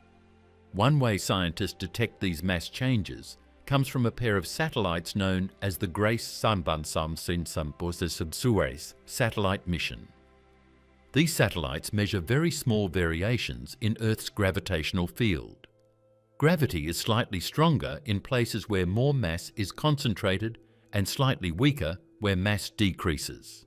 When large amounts of ice melt from Greenland or Antarctica, the gravitational pull in those regions weakens slightly. Grace satellites detect these tiny differences and map them across the entire planet. The satellites orbit Earth one behind the other, constantly measuring the distance between them. As they pass over areas with slightly stronger gravity, the leading satellite experiences a small change in speed. The distance between the two spacecraft changes by tiny amounts that can be measured with extreme precision. These variations allow scientists to calculate how gravity differs across Earth's surface. When scientists examine years of GRACE data, they see clear signals showing where ice mass is disappearing. Regions losing ice show a measurable decrease in gravitational strength. At the same time, the rising crust beneath those areas alters the shape of the surface, which also affects the gravitational field. These shifts in mass distribution influence several planetary processes. One of them involves the rotation of Earth itself. The speed at which the planet spins depends partly on how mass is distributed around its axis. A useful comparison comes from a spinning figure skater. When the skater pulls their arms inward, their rotation becomes faster because their mass moves closer to the center. When the arms extend outward, the spin slows slightly. Earth behaves in a similar way. When large amounts of ice melt from polar regions and spread into the oceans, the distribution of mass across the planet changes. Water flows away from the poles and spreads across lower latitudes. At the same time, the land beneath former ice sheets rises upward. These changes shift mass slightly closer to or farther from Earth's rotational axis, which can influence the speed of the planet's spin. Scientists studying precise time measurements have noticed that changes in mass distribution may contribute to subtle variations in the length of a day. These changes are extremely small, measured in milliseconds, yet modern instruments can detect them. The movement of Earth's crust also affects sea levels in complex ways. Rising oceans are often discussed as a single global measurement, but sea level does not increase evenly everywhere. Local land motion plays a major role. In areas where the crust is rising due to isostatic rebound, the relative rise in sea level can appear smaller. In regions where land sinks or subsides, sea level may appear to rise more quickly. Northern regions that were covered by massive ice sheets during the last ice age still experience rebound today. Large parts of Canada and Scandinavia continue rising thousands of years after the ice melted. PS measurements show that the land in some of these areas is still lifting upward several millimetres each year as the crust slowly returns toward its original shape. The modern acceleration of ice loss in Greenland adds a new phase to this process. As the ice sheet shrinks, the upward rebound increases. Scientists observe this movement directly through GPS networks placed around the island. These instruments track the exact position of the ground day after day, creating long records of how the crust responds to changing weight above it. The redistribution of mass also influences the gravitational field surrounding the planet. Gravity is not perfectly uniform across Earth. Some regions exert slightly stronger pull due to dense rock formations or mountain ranges, while others have weaker gravitational strength. When ice melts and the crust rises, these gravitational patterns shift. GRACE satellite data reveals these changes in remarkable detail. Maps generated from the mission show areas where gravitational strength has decreased due to ice loss and areas where mass is increasing due to water accumulation or other processes. These patterns provide a direct measurement of how the planet's mass distribution evolves over time. The interaction between melting ice, rising land, and shifting gravity creates a complex system of feedback. As glaciers retreat and ice sheets thin, the exposed land continues rising. This rising ground can influence how glaciers flow toward the ocean because the slope of the terrain beneath them changes. In some areas, the rising bedrock may slow glacier movement slightly. In others, it may alter drainage patterns beneath the ice. Crustal motion also occurs in tectonic regions where plates interact. GPS networks installed along major fault zones reveal steady movement as plates slide past each other. These motions are usually very slow, often only a few centimetres each year.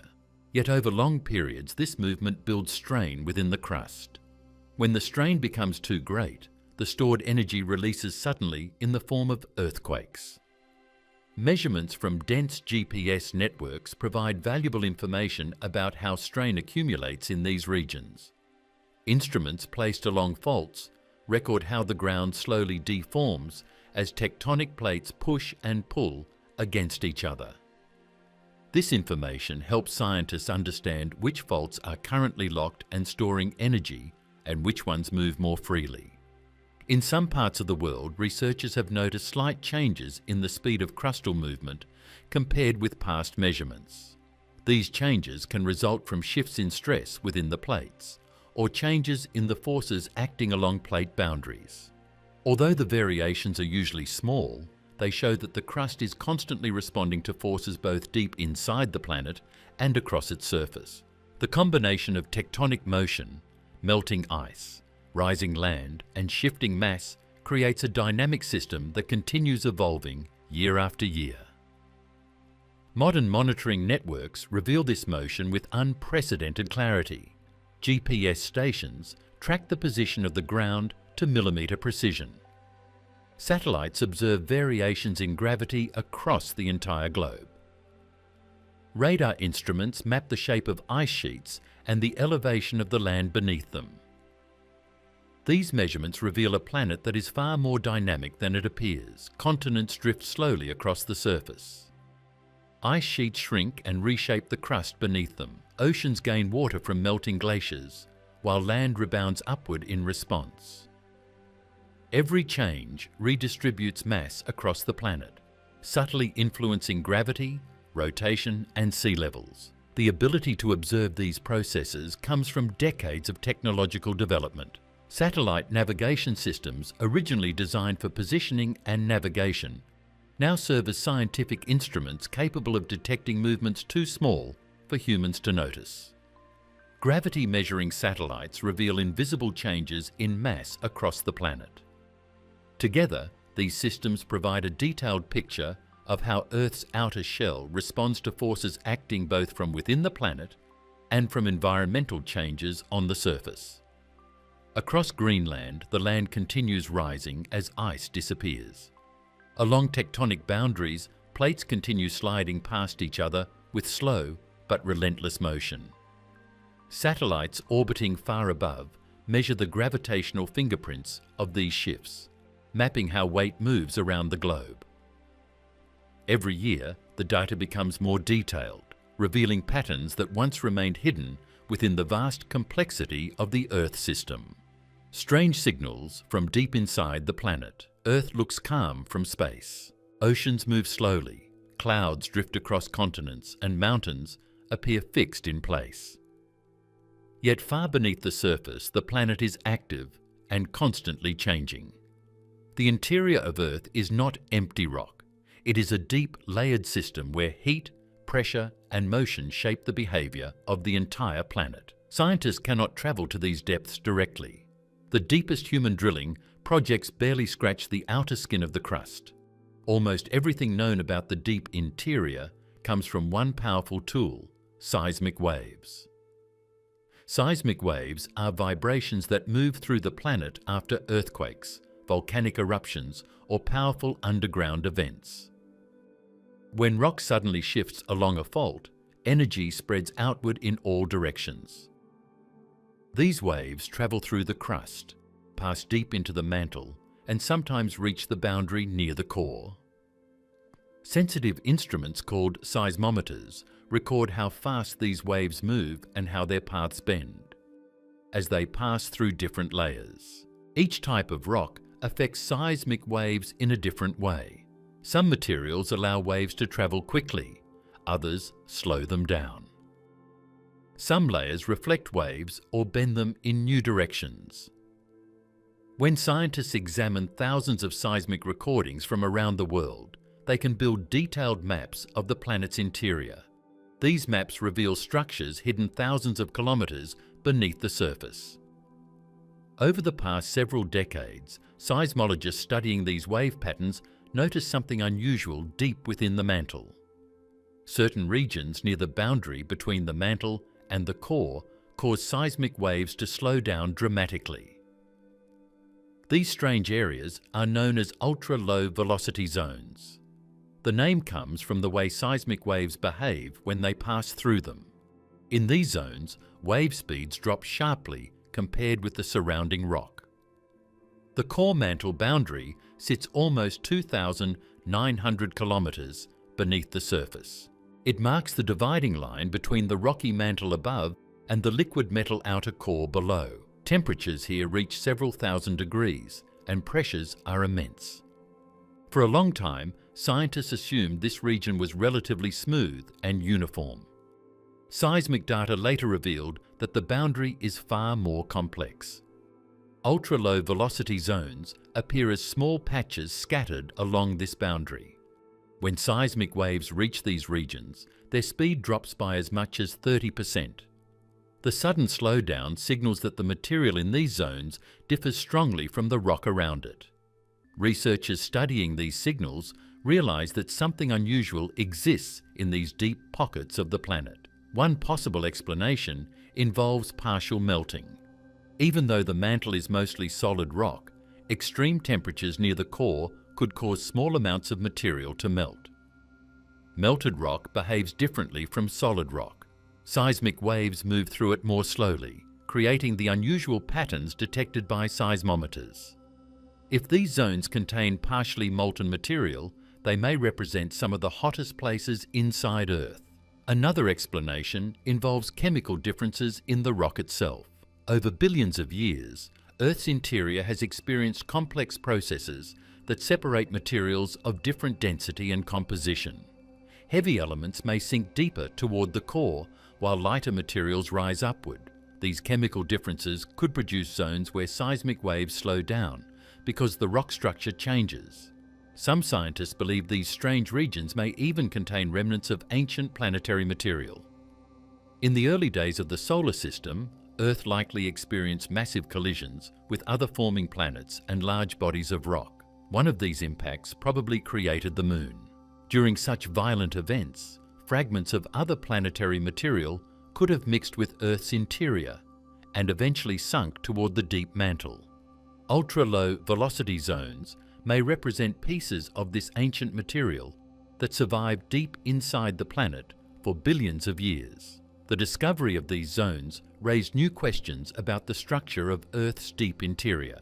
Seismologists continued collecting data from earthquakes around the world. Every large earthquake sends waves that travel through the entire planet, passing through different layers before reaching seismometers on the opposite side of Earth. By comparing signals from thousands of earthquakes, scientists can refine their maps and reveal hidden features far below the surface. As these maps improved, another mystery began to appear. Deep within the mantle, two enormous structures stood out clearly in seismic data. These structures are known as large low shear velocity provinces, often shortened to LLSVPs. The name describes how certain seismic waves, called shear waves, move more slowly through these regions than through surrounding mantle rock. Shear waves move through solid materials and cause particles to shift side to side as the wave passes.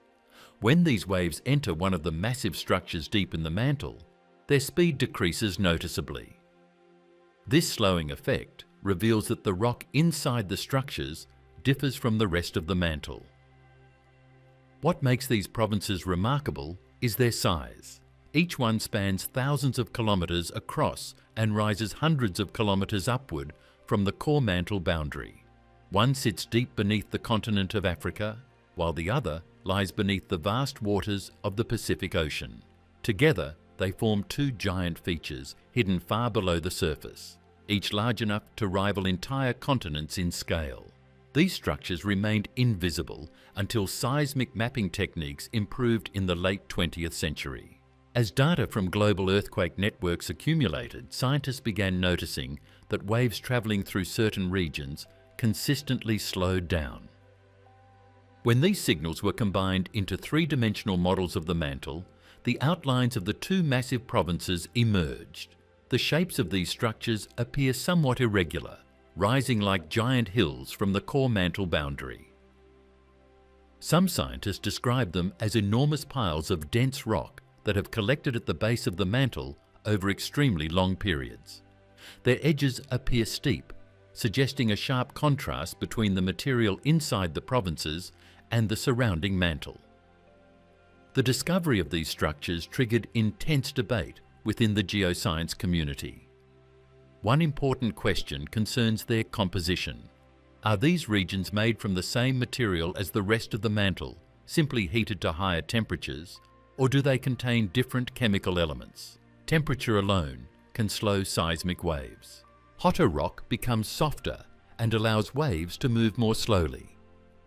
This explanation suggests that the provinces might simply be extremely hot areas near the base of the mantle. Yet some observations hint that chemical differences may also play a role. If the rock in these provinces contains heavier elements or unusual mineral structures, that could also affect wave speeds. Another idea suggests these structures may be ancient layers that formed early in Earth's history. During the planet's formation, heavy materials likely sank toward the interior, while lighter materials rose upward. Some dense material may have gathered near the core mantle boundary and remained there for billions of years. Over time, this dense rock could have formed the massive provinces seen in seismic maps. Researchers also consider the possibility that these structures influence powerful geological processes occurring closer to the surface. One such process involves mantle plumes. Mantle plumes are rising columns of extremely hot rock that move upward from deep within the mantle toward the crust. When these plumes reach the surface, they can produce volcanic hotspots. Volcanic hotspots are regions where magma rises through the crust, far from tectonic plate boundaries. One well-known example lies beneath the Hawaiian Islands, where a deep plume feeds continuous volcanic activity that builds new islands over time. As the tectonic plate moves across the hotspot, a chain of volcanic islands forms behind it. Some scientists believe mantle plumes may originate near the edges of the massive deep mantle provinces. The boundaries between these structures and the surrounding mantle could create conditions that allow hot material to rise upward. If this idea is correct, the hidden structures beneath Africa and the Pacific may influence volcanic activity occurring thousands of kilometres above them. Evidence supporting this idea comes from the location of several major hotspot systems. Many of them appear positioned above the edges of the two deep mantle provinces. This pattern suggests a possible link between the hidden structures deep inside the planet and volcanic features visible on the surface. Another important process connected to the deep mantle involves convection. Convection is the slow circulation of rock driven by heat from the interior of the planet. Hot material rises while cooler material sinks, creating a slow churning motion that moves tectonic plates at the surface. If the large provinces contain hotter or denser rock, they may influence the overall pattern of mantle convection. Computer simulations of mantle circulation often show large upwelling currents rising near the edges of these deep structures. These currents could carry heat from the core toward the surface, fueling volcanic activity and affecting the movement of tectonic plates. Despite decades of research, the exact origin of these enormous provinces remains uncertain. Some scientists think they formed early in Earth's history and have remained stable ever since. Others believe they may slowly evolve over time as mantle convection moves material around the interior. Seismic imaging continues to improve as more instruments are deployed across the planet. Large arrays of seismometers record earthquake waves with increasing precision, allowing researchers to refine their models of the deep interior.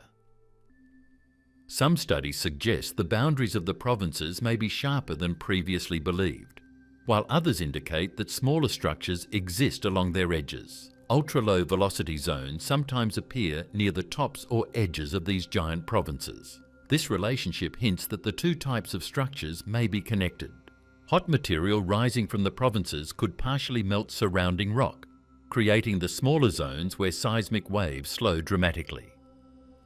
The combination of ultra-low velocity zones and the two massive provinces paints a picture of the deep mantle as a complex landscape, rather than a uniform layer of rock. Instead of smooth boundaries, the interior of Earth appears filled with structures of different temperature, composition, and density. The study of these features relies on earthquakes occurring around the world. Every large quake sends waves through the entire planet, providing new data that reveals more about the deep interior. Seismologists analyze the travel times and shapes of these waves to determine how they interacted with hidden structures thousands of kilometers below the surface. As more data accumulates, researchers continue refining their understanding of these mysterious regions. New seismic imaging techniques create increasingly detailed maps showing how wave speeds vary throughout the mantle. These maps reveal subtle patterns that help scientists test different theories about the origin and nature of the deep mantle provinces. The hidden structures beneath Africa and the Pacific remain some of the largest features inside the planet.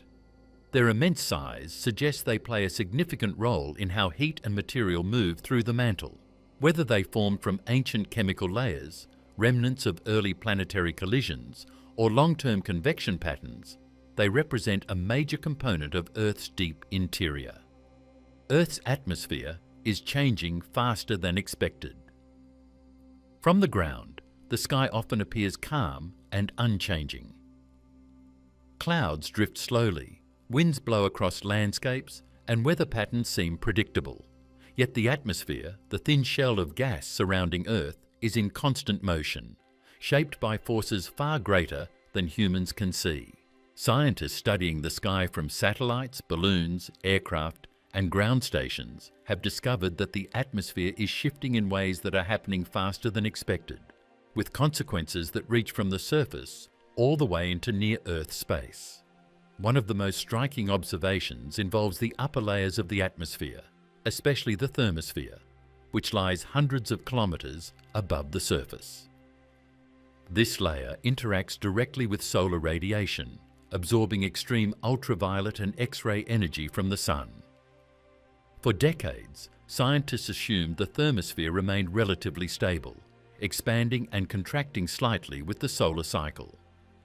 Recent measurements, however, reveal that the thermosphere is shrinking at an unprecedented rate. The cause appears paradoxical. Carbon dioxide, a gas known primarily for warming the lower atmosphere and driving climate change, actually cools the thermosphere. As CO2 levels increase, the upper layers lose heat more efficiently and contract. This reduction in size has direct consequences for satellites, spacecraft, and space debris. A smaller thermosphere means there is less atmospheric drag on objects orbiting Earth. Satellites that were once slowed slightly by the tenuous air at high altitudes now experience weaker resistance. This allows debris from old satellites, rocket stages, and fragments from collisions to remain in orbit longer than expected. The accumulation of space debris is a growing concern because collisions can produce thousands of additional fragments, creating a cascading effect known as the Kessler syndrome. Each piece of debris, no matter how small, travels at thousands of kilometers per hour, making even tiny fragments capable of severely damaging operational satellites or spacecraft. Closer to Earth, changes in the lower and middle atmosphere are also being recorded. Weather balloons, ground-based sensors, and aircraft instruments track temperature, wind speed, humidity, and atmospheric composition across the globe. One clear trend is that the upper troposphere and lower stratosphere are cooling while the surface warms. This cooling affects jet streams, the high-altitude rivers of air that circle the planet and guide storm systems. Scientists have noted growing instability in these jet streams, with sudden shifts and wave-like patterns becoming more frequent. These shifts can influence weather at mid-latitudes, causing unusual storm tracks, prolonged heat waves, or extended periods of cold in unexpected regions. The polar vortex, a massive spinning air mass near the poles, is also showing signs of disruption. Historically, the vortex remained strong and relatively stable, trapping cold air near the poles. Recently, satellite observations indicate the vortex can weaken and split more easily, sending blasts of frigid air into temperate regions. When the vortex is strong, winters are cold but predictable in polar regions. When it destabilizes, unusual weather events occur far from the poles, affecting cities and farmland thousands of kilometers away. The combination of jet stream shifts and polar vortex disruptions is contributing to extreme weather events that seem increasingly irregular and severe. Satellites provide a continuous global view of these atmospheric changes. Instruments that measure temperature, density, and chemical composition across different layers show that the patterns are not isolated. In addition to thermosphere contraction, researchers observe variations in the mesosphere, the layer between the stratosphere and thermosphere, where temperatures are dropping and chemical reactions are altering the concentration of ozone. The mesosphere has always been difficult to study because it is too high for balloons to reach and too low for most satellites to orbit efficiently.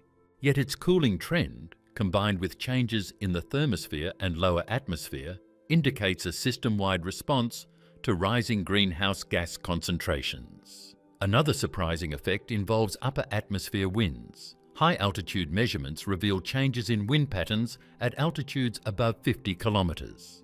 These winds drive circulation that connects the mesosphere, stratosphere, and troposphere. Small alterations in these high-altitude flows can influence storm development, the movement of jet streams, and the distribution of water vapor, which plays a key role in climate regulation. In addition, shifts in upper atmosphere wind patterns can affect how satellites move through the sparse air, influencing orbit decay and mission planning for spacecraft. The interactions between greenhouse gases and atmospheric layers are complex. Carbon dioxide increases trap heat near the surface, causing temperatures to rise and driving extreme weather events. At the same time, CO2 in the upper atmosphere allows heat to escape more efficiently, cooling these layers and reducing drag. This dual effect creates a system of imbalances that ripple through all atmospheric layers. Scientists are now studying how these imbalances influence not only weather, but also long-term climate dynamics and satellite operations. Changes in atmospheric density also have direct implications for space traffic management. Engineers rely on accurate predictions of drag to calculate satellite lifetimes and re-entry times for decommissioned objects.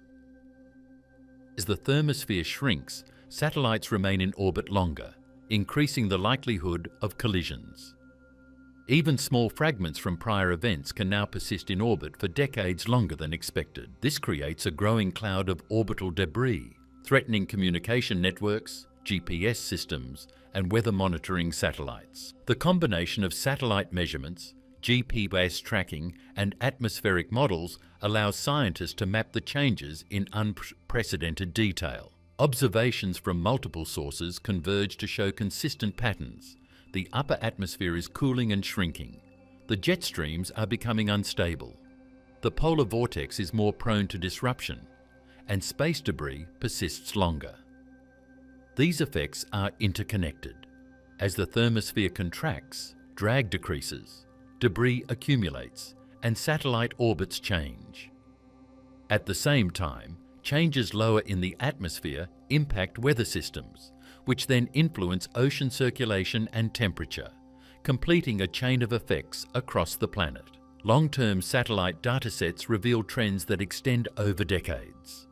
The thermosphere's contraction correlates with rising CO2 levels measured at surface stations and high-altitude observatories.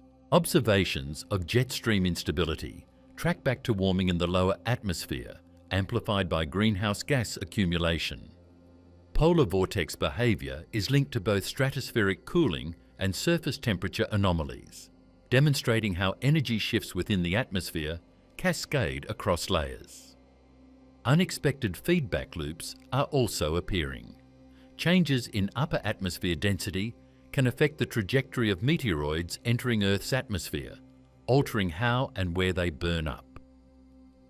Slight shifts in winds at high altitudes can influence how water vapour moves upward, affecting cloud formation, lightning frequency, and precipitation patterns. The atmosphere is a dynamic, interconnected system, and the acceleration of these changes suggests that previously stable layers are responding more quickly than models predicted. Scientists continue to monitor these trends using satellites such as NASA Timed Satellite, which observes the temperature and composition of the upper atmosphere, and ESA swarm satellites, which track the interaction between atmospheric dynamics and the Earth's magnetic field. Combined with ground-based measurements, these instruments create a detailed three-dimensional map of the atmosphere, revealing shifts in density, wind and temperature at altitudes ranging from the troposphere to the thermosphere. The shrinking thermosphere also has implications for high-altitude research and scientific balloons. Instruments designed to study auroras, cosmic rays, or upper atmosphere chemistry must now account for changing atmospheric drag. Satellites and rockets that pass through these layers are experiencing conditions that differ slightly from long-term expectations, forcing engineers and scientists to adjust models and mission plans. Lower in the atmosphere, changes in jet streams and polar vortex behaviour are already affecting life on the surface. Extreme weather events such as unusual heat waves, cold snaps, and prolonged storms have been linked to shifts in upper atmosphere circulation. The combination of warming near the surface and cooling aloft creates new energy gradients, causing the atmosphere to behave in less predictable ways. The thermosphere, mesosphere, stratosphere, and troposphere are interconnected. A shift in one layer can trigger changes in another. Rising greenhouse gases alter temperatures near the surface, which affects convection and winds in the troposphere. These changes propagate upward, influencing stratospheric temperatures and winds. In turn, these shifts impact the mesosphere and thermosphere, altering satellite drag, orbital decay, and even the path of incoming meteors. Long-term data also show that some of these atmospheric changes are accelerating. Thermosphere contraction has become more pronounced in the past 2 decades, and jet stream instability appears to be occurring more frequently. Polar vortex disruptions are no longer rare events. Sudden splits and southward excursions happen multiple times each winter, producing extreme weather far from the poles. Scientists use computer models to simulate how these changes affect weather, climate, and orbital mechanics. But the system is highly complex and often produces surprises. Space operations, climate prediction, and weather forecasting are all influenced by these atmospheric changes. Satellites for communications, GPS, Earth observation, and weather rely on accurate knowledge of the density, temperature, and wind in upper layers. Small variations can affect orbital decay rates, collision probabilities, and satellite lifespans. On the surface, human populations feel the consequences through extreme weather, shifting storm patterns, and unusual temperature swings. Observations from high-altitude balloons add another perspective. Balloons reaching tens of kilometers above Earth measure winds, temperature, and composition in layers of the stratosphere and mesosphere. Data from these instruments confirm trends seen by satellites: cooling in upper layers, shifting circulation patterns, and variability in chemical composition. These direct measurements complement remote sensing, creating a more complete picture of atmospheric change. The combination of shrinking thermosphere, cooling upper layers, shifting jet streams, and polar vortex instability represents a rapid evolution of Earth's atmosphere. The planet's protective envelope of gas is responding to changes in greenhouse gas concentrations, solar radiation, and heat distribution in ways that are interconnected and accelerating. These observations come from decades of precise measurements, including satellites that circle the globe continuously, high-altitude balloons collecting data in hard-to-reach regions, and ground-based instruments that provide detailed readings of wind, temperature, and composition. The accelerating changes in Earth's atmosphere show that the planet's outer shell of air is far from static. Each layer responds to shifts in energy, composition, and circulation, creating a dynamic system that affects life on the surface and human activity in space. From the shrinking thermosphere to the instability of jet streams and the disruption of polar vortices, the atmosphere is moving faster and more unpredictably than scientists once expected. Are these phenomena connected? Earth appears to move as a single, coherent system, spinning steadily in space with its atmosphere circling above and oceans flowing below. Yet beneath the surface, deep inside the planet and across the atmosphere, the layers of Earth are in constant motion, each driven by its own forces. Scientists monitoring planetary behavior in recent decades have detected a series of unusual changes. The rotation of the planet is subtly accelerating. The magnetic field is weakening and shifting. The core appears to oscillate. Ocean heat content is increasing faster than ever. Polar ice is melting unevenly, and the atmosphere is behaving unpredictably. These discoveries raise a fundamental question. Are these changes connected, or are they independent phenomena, coincidentally occurring at the same time? The complexity of this question arises from the multiple layers of the planet and the different physical processes operating within each. The core is made of a solid inner part and a liquid outer part, generating the magnetic field through the motion of molten metal. Above this, the mantle slowly convects, carrying heat upward and pushing the overlying crust in massive plates. The crust itself is fractured into tectonic plates that move, collide, and reshape continents. Oceans and the atmosphere interact with the crust and mantle through temperature, pressure, and gravitational forces. When scientists investigate these layers, they find that each behaves according to its own rules, yet the movements can ripple outward, affecting other layers in complex ways. One potential connection is the redistribution of mass on Earth's surface and within the interior. When massive ice sheets melt in Greenland and Antarctica, they transfer water into the oceans, changing the distribution of mass across the planet. The land beneath former ice sheets rises in response, a process called isostatic rebound. This redistribution of mass can subtly influence planetary rotation, changing the length of a day by milliseconds. In essence, the planet behaves like a spinning figure skater. When mass moves closer to the axis, the spin speeds up. When mass shifts outward, the rotation slows slightly. These small variations, detectable only with atomic clocks and GPS networks, may partly explain why Earth has experienced record short days in recent years. Mass redistribution also affects gravity. Satellites such as the GRACE satellite mission measure tiny variations in the gravitational field caused by changes in surface mass. Ice loss in polar regions reduces gravitational pull in those areas, while the addition of water to the oceans increases mass elsewhere.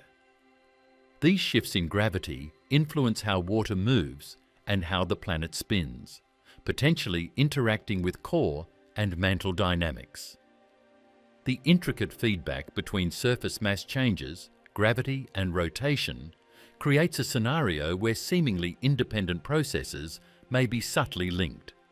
The core itself may play a role in these connections.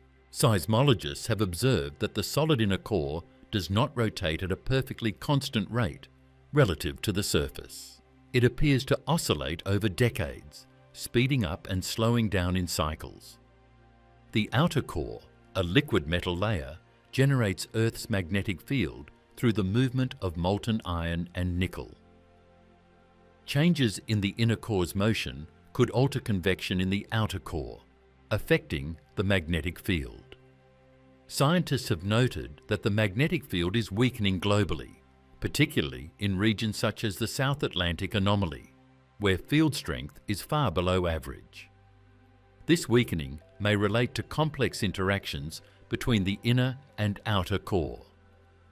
If mass redistribution from ice melt and rising land affects the rotational inertia of the planet, it could influence the core's dynamics and the fluid motions generating magnetism. Magnetism and rotation may also be linked. The planet's spin contributes to the behavior of the molten outer core. Slight changes in rotation can influence convection patterns, potentially altering the geomagnetic field. Observations show that the field is not uniform. It drifts, weakens, and sometimes develops localized anomalies. While these shifts occur over centuries or millennia, short-term fluctuations may interact with rapid changes in rotation or surface mass, creating patterns that researchers are only beginning to observe. Climate systems and ocean circulation represent another potential connection. Oceans absorb more than 90% of excess heat from the surface, storing it in layers deep beneath the surface. The movement of warm water through currents like the Atlantic, meridional overturning circulation, AMOC, redistributes heat globally, affecting atmospheric circulation, jet streams, and the polar vortex. Melting ice and rising sea levels change the density and salinity of ocean water, altering these currents. The oceans, in turn, influence surface climate, which can affect atmospheric temperature, wind patterns, and precipitation.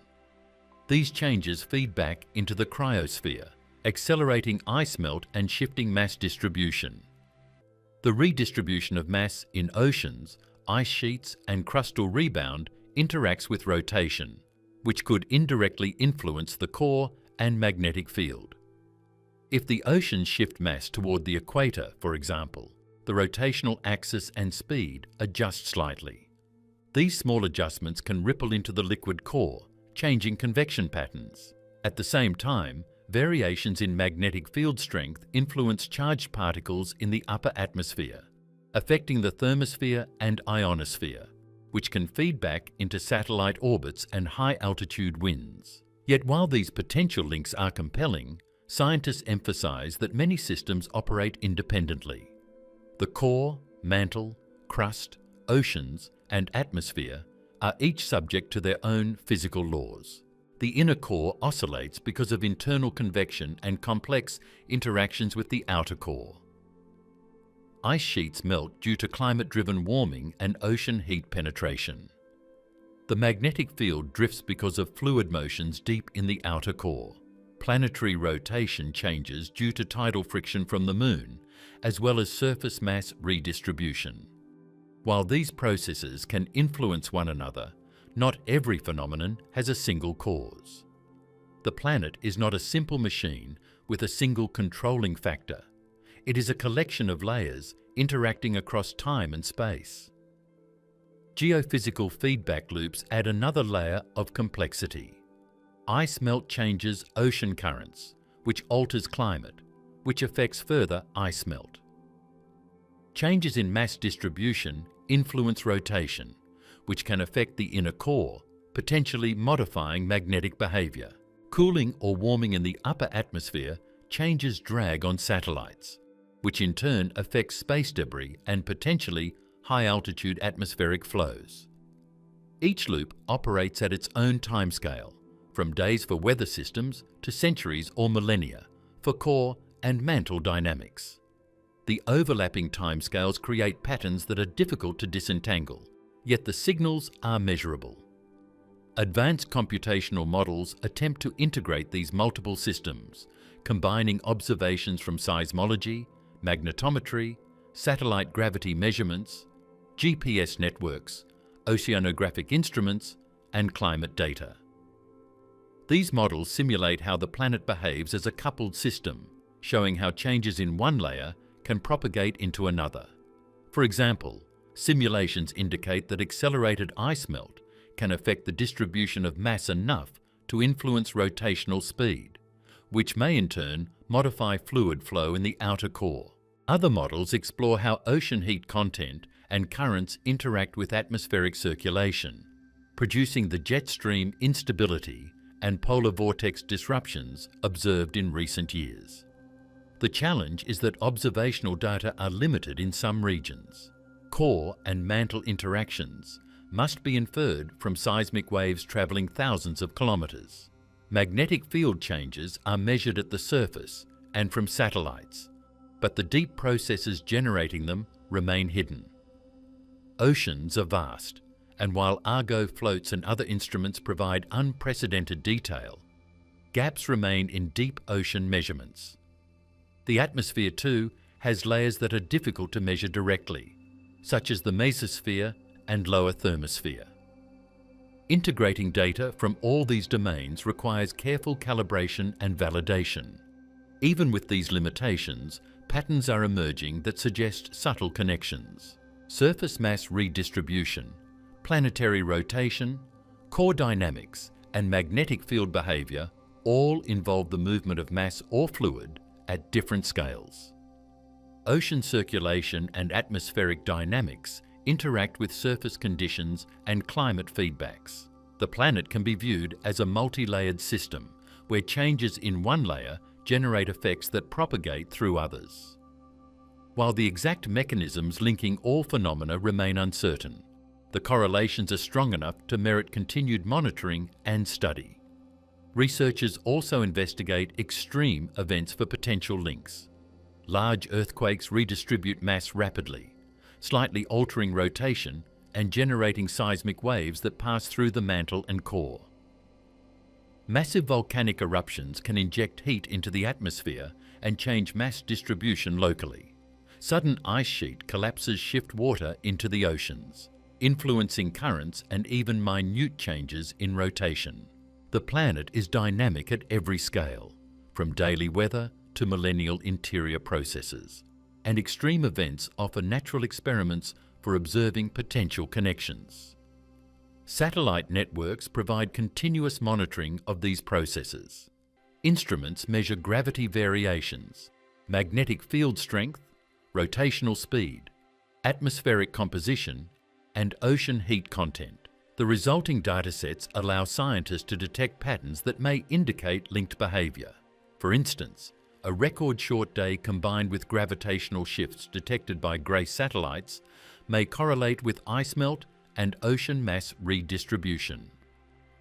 Magnetic field anomalies can be mapped alongside core oscillations, revealing potential interactions between rotation and geomagnetism. Even with modern observation, predicting how these systems interact remains challenging. feedback loops can amplify small changes or dampen them over time. The planet's response to mass redistribution, climate shifts, or core dynamics may take decades or centuries to fully manifest. Researchers rely on long-term data collection and modelling to identify trends and potential linkages across layers. In addition to physical processes, measurement precision matters. Detecting millimetre-scale shifts in the crust, millisecond changes in rotation, or subtle variations in magnetic field strength requires highly sensitive instruments. Combining these datasets with satellite observations of atmospheric contraction, thermosphere cooling, and ocean heat content creates a holistic view, revealing subtle but significant correlations across planetary systems. The combination of observations and models supports the hypothesis that some phenomena are connected. Ice melt affects mass distribution, rotation, and possibly the inner core. Core oscillations influence magnetic field behaviour. Ocean and atmospheric changes interact with surface conditions and climate systems. Yet scientists remain cautious, noting that correlation does not imply a single cause. Earth is a layered, multi-scale system where independent processes can produce coincident changes. Some events may appear linked but are driven by separate mechanisms. Researchers continue to monitor Earth with a global network of satellites, GPS stations, ocean floats, seismometers, and magnetometers. Data integration and modelling allow scientists to explore how mass, energy, and motion move through the planet's layers. Observations from extreme weather events, ice sheet dynamics, magnetic anomalies, and seismic signals all contribute to understanding whether these phenomena share hidden connections or operate independently. Although full answers remain elusive, the convergence of multiple unusual changes at once, rapid ice melt, shortened days, shifting core behaviour, magnetic weakening, ocean heat accumulation, and atmospheric instability, creates a picture of a planet in flux. The interactions between rotation, mass distribution, core dynamics, magnetism, oceans, and atmosphere suggest a complex system where subtle connections may exist, even if many processes remain largely independent. Continuous monitoring, advanced modelling, and interdisciplinary research are essential for detecting, understanding, and potentially predicting how these processes influence one another over time.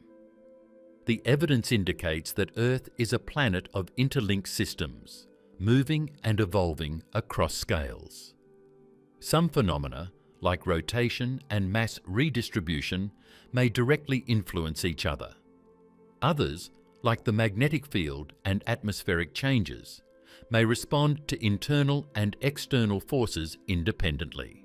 Together, they create a dynamic planet, where subtle interactions ripple through the interior, surface, oceans, and atmosphere, shaping Earth's behaviour in ways we are only beginning to comprehend.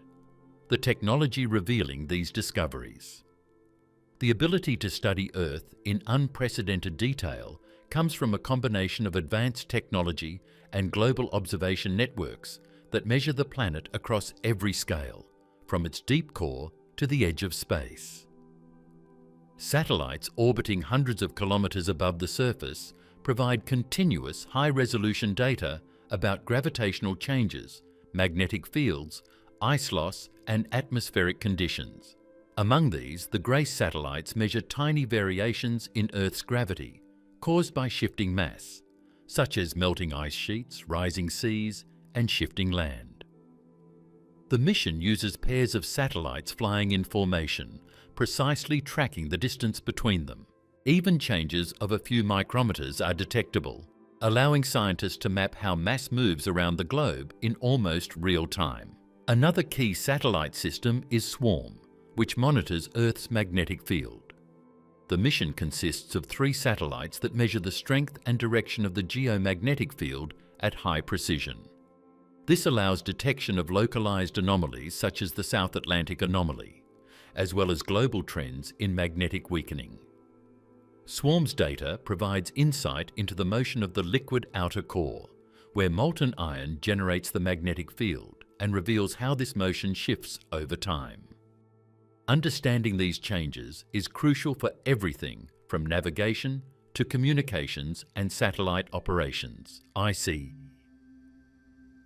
That adds another dimension, providing precise measurements of ice sheet thickness and changes in surface elevation. Its laser altimeter sends pulses of light to the ground or ice and measures the time it takes for the reflection to return.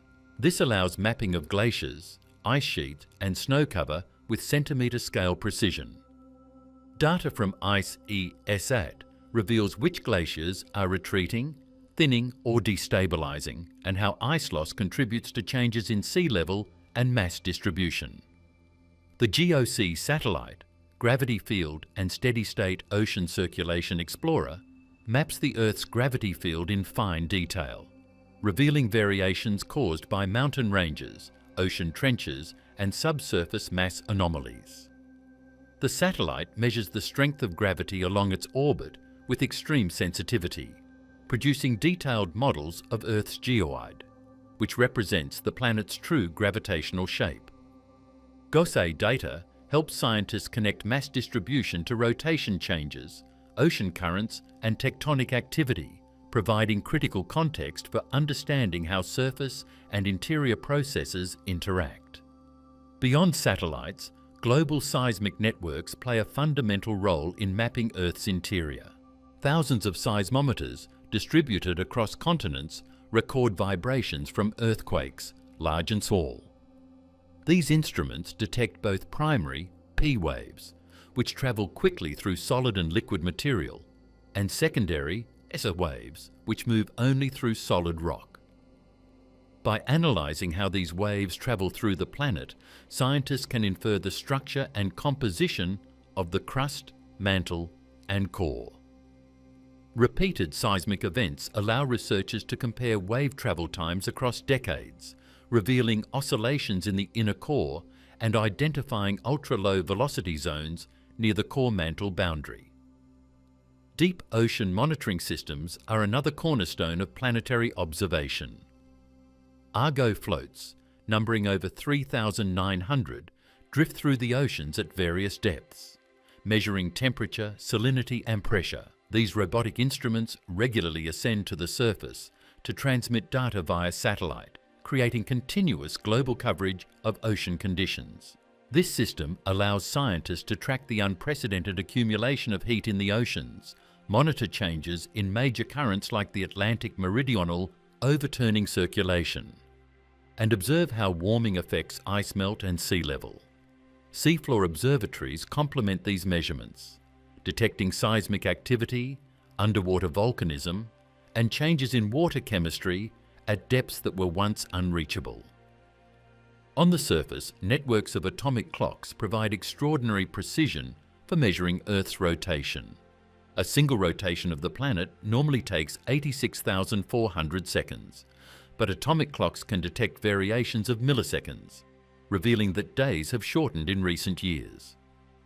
These precise measurements allow scientists to anticipate the need for leap seconds and to track subtle acceleration or slowing in planetary rotation. Atomic clocks also integrate with GPS systems to map crustal movement, glacial rebound, and other mass redistribution events in real time. The combination of these technologies, satellites, seismic networks, ocean sensors, and atomic clocks, creates an unprecedented planetary monitoring system. Data from multiple sources can be integrated to provide a comprehensive picture of Earth's behaviour, showing how the core, mantle, crust, oceans, and atmosphere interact. Scientists can measure gravitational shifts, magnetic field variations, ice sheet thinning, ocean heat content, and rotation changes simultaneously. High-resolution satellites measure not only mass and gravity, but also atmospheric density, temperature, and chemical composition. Instruments can detect cooling in the upper thermosphere caused by increased CO2, shrinking the atmosphere and affecting satellite drag. Laser altimeters on ICSATA and similar missions track ice sheet dynamics with centimetre level accuracy, while GRACE and GOSI reveal how surface mass redistribution influences rotation and gravity. SWARM tracks magnetic field drift and anomalies across the globe, while seismic networks detect waves travelling through the deep interior, uncovering inner core oscillations and ultra-low velocity zones. Argo floats and seafloor sensors provide unprecedented insight into ocean heat distribution. These instruments measure not only surface temperatures, but also heat content in deep layers, revealing how oceans store excess planetary energy and how this heat affects ice melt and currents. By tracking salinity and pressure, scientists can understand shifts in ocean density that influence currents and climate patterns. The combination of surface, ocean, and satellite measurements links ocean dynamics to atmospheric circulation and rotation changes. Together, this network of observation tools allows scientists to view Earth not as a static planet, but as a dynamic machine, where multiple systems interact across scales. Movements deep in the core can influence the magnetic field, which interacts with the atmosphere. Melting ice shifts mass and affects rotation. Ocean currents redistribute heat, influencing climate and atmospheric patterns. Satellites monitor these processes continuously, while seismic and oceanic networks provide detailed measurements of interior and underwater activity. Atomic clocks provide the temporal precision necessary to detect subtle changes in rotation and tidal effects. For the first time in history, these combined technologies allow Earth to be observed in near real time, across multiple layers and processes. Scientists can track the effects of ice melt on gravity and rotation, measure the weakening magnetic field, detect oscillations in the core, monitor deep ocean heat accumulation, and observe shifts in atmospheric behaviour, all simultaneously.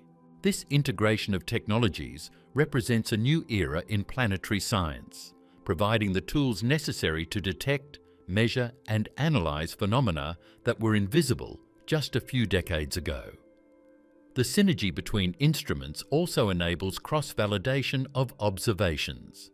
Gravity measurements from GRACE and GOSI can be compared with ice sheet changes recorded by ICSATA. Magnetic anomalies detected by SWARM can be correlated with seismic observations of core movement. Atmospheric contraction observed via satellites can be connected to orbital measurements of space debris and drag. Ocean temperature data from Argo floats can be tied to observed polar ice melt and changes in circulation patterns. This interlinked monitoring creates a coherent view of Earth as an interconnected system. The scale of these technologies is unprecedented. Satellites orbiting hundreds of kilometres above Earth collect global datasets daily. Thousands of seismometers continuously record vibrations from across the planet. Argo floats drift through every ocean basin, transmitting data from depths of thousands of metres. Atomic clocks measure milliseconds of rotation deviation over decades. This convergence of tools allows scientists to see phenomena that were previously hidden, from subtle shifts in core rotation to rapid changes in the thermosphere, and from uneven ice sheet melting to evolving ocean currents. In addition, computer modelling plays a crucial role in interpreting these measurements. Data from satellites, seismometers, ocean floats, and atmospheric instruments feed into complex simulations that link interior processes, surface mass changes, ocean heat distribution, and atmospheric dynamics. Models can test hypotheses about how core movement affects the magnetic field or how ice melt impacts rotation. They allow scientists to visualize chains of interactions across layers that are otherwise inaccessible. The combination of observation and modeling provides an unprecedented view of Earth as a dynamic system. For the first time, researchers can track mass, energy and motion across multiple layers, from the solid inner core to the upper atmosphere, in a unified framework. The precision of satellites, the sensitivity of seismic networks, the coverage of ocean floats, and the accuracy of atomic clocks collectively allow the planet to be observed as an integrated, interconnected machine, revealing processes that operate across vast scales in time, space, and depth. Satellites, seismic networks, ocean sensors, and atomic clocks together create a real-time planetary monitoring system. GRACE and GOES map gravitational changes. Swarm monitors the magnetic field. ICA-ASAT tracks ice sheets. Argo floats measure oceans. Seismic networks detect interior movements. Atomic clocks measure rotation. Each tool contributes a piece of the puzzle, yet it is their integration that allows scientists to see connections across layers. Earth's dynamic behaviour is now measurable in ways that were impossible even a few decades ago. Satellites circle the globe daily. Seismometers record the faintest vibrations. Argo floats drift through oceans, and atomic clocks tick with extreme precision. These technologies illuminate processes deep inside the planet, across its oceans, over ice sheets, in the atmosphere, and in space, creating a continuous, comprehensive picture of a planet in motion. The data collected by these systems reveal links between rotation, mass redistribution, core dynamics, magnetic field behaviour, ocean currents, and atmospheric shifts. Scientists can quantify the changes and observe their progression, correlating signals from different layers. The technology does not simply record phenomena, it allows the interactions between layers to be studied, showing how the movement of molten metal, flowing oceans, shifting ice and circulating air interact across scales. What scientists are watching most closely. Scientists are monitoring several key indicators that reveal how Earth systems behave and interact. One of the most important is the magnetic field, which shields the planet from solar radiation and cosmic rays while guiding navigation and influencing atmospheric processes. Instruments like the swarm satellites track changes in the field's strength and direction, highlighting areas such as the South Atlantic anomaly, where the field is significantly weaker than elsewhere. These measurements provide insight into the motion of the molten outer core, where flowing iron generates geomagnetism, and show how deep processes may ripple outward to affect surface systems. Core dynamics are another focus. The solid inner core and liquid outer core form a complex system whose movement drives the magnetic field. Seismic data show that the inner core oscillates, sometimes rotating slightly faster or slower relative to the surface. These changes influence the outer core and may subtly affect the magnetic field, connecting deep Earth processes with signals measured at the surface. Tracking these oscillations helps scientists understand interactions between mass movement, rotation, and magnetic behavior. Ocean heat content is closely monitored, as oceans store over 90% of excess planetary heat. Instruments such as Argo floats and satellite altimetry reveal that heat is penetrating deeper than expected, affecting currents, ice melt, and climate patterns. Changes in the Atlantic meridional overturning circulation, which transports warm water northward, are particularly important because shifts can influence global climate and feedback into polar ice loss and atmospheric behaviour. Polar ice stability is tracked using satellites like ICASAT, S8 and radar measurements. Greenland, Antarctica and other glaciers are losing ice at unprecedented rates, and specific glaciers such as Thwaites Glacier show rapid destabilisation. Ice loss redistributes mass, affecting Earth's rotation, gravity and ocean circulation, while also contributing to sea level rise. Scientists also watch atmospheric circulation, including jet streams and the polar vortex. Satellite data show instability in the upper atmosphere, thermospheric contraction, and changing wind patterns. These shifts interact with ocean heat, ice melt and rotation, forming feedback loops that connect surface and interior processes. Finally, Earth's rotation trends are carefully observed. Using atomic clocks and GPS, researchers track millisecond variations in the length of a day. Accelerations or slowdowns in rotation often reflect mass redistribution from ice melt, ocean currents, and crustal shifts, and can influence core behavior and magnetic field generation. Individually, none of these indicators signals disaster, but together they reveal the planet as an active, interconnected system. The interior moves, oceans store vast energy, magnetic fields evolve, the crust shifts, and the atmosphere responds. Modern satellites, seismometers, ocean sensors, and atomic clocks allow scientists to observe these processes in real time, showing how Earth's layers interact across space and time, revealing the planet's complexity as never before.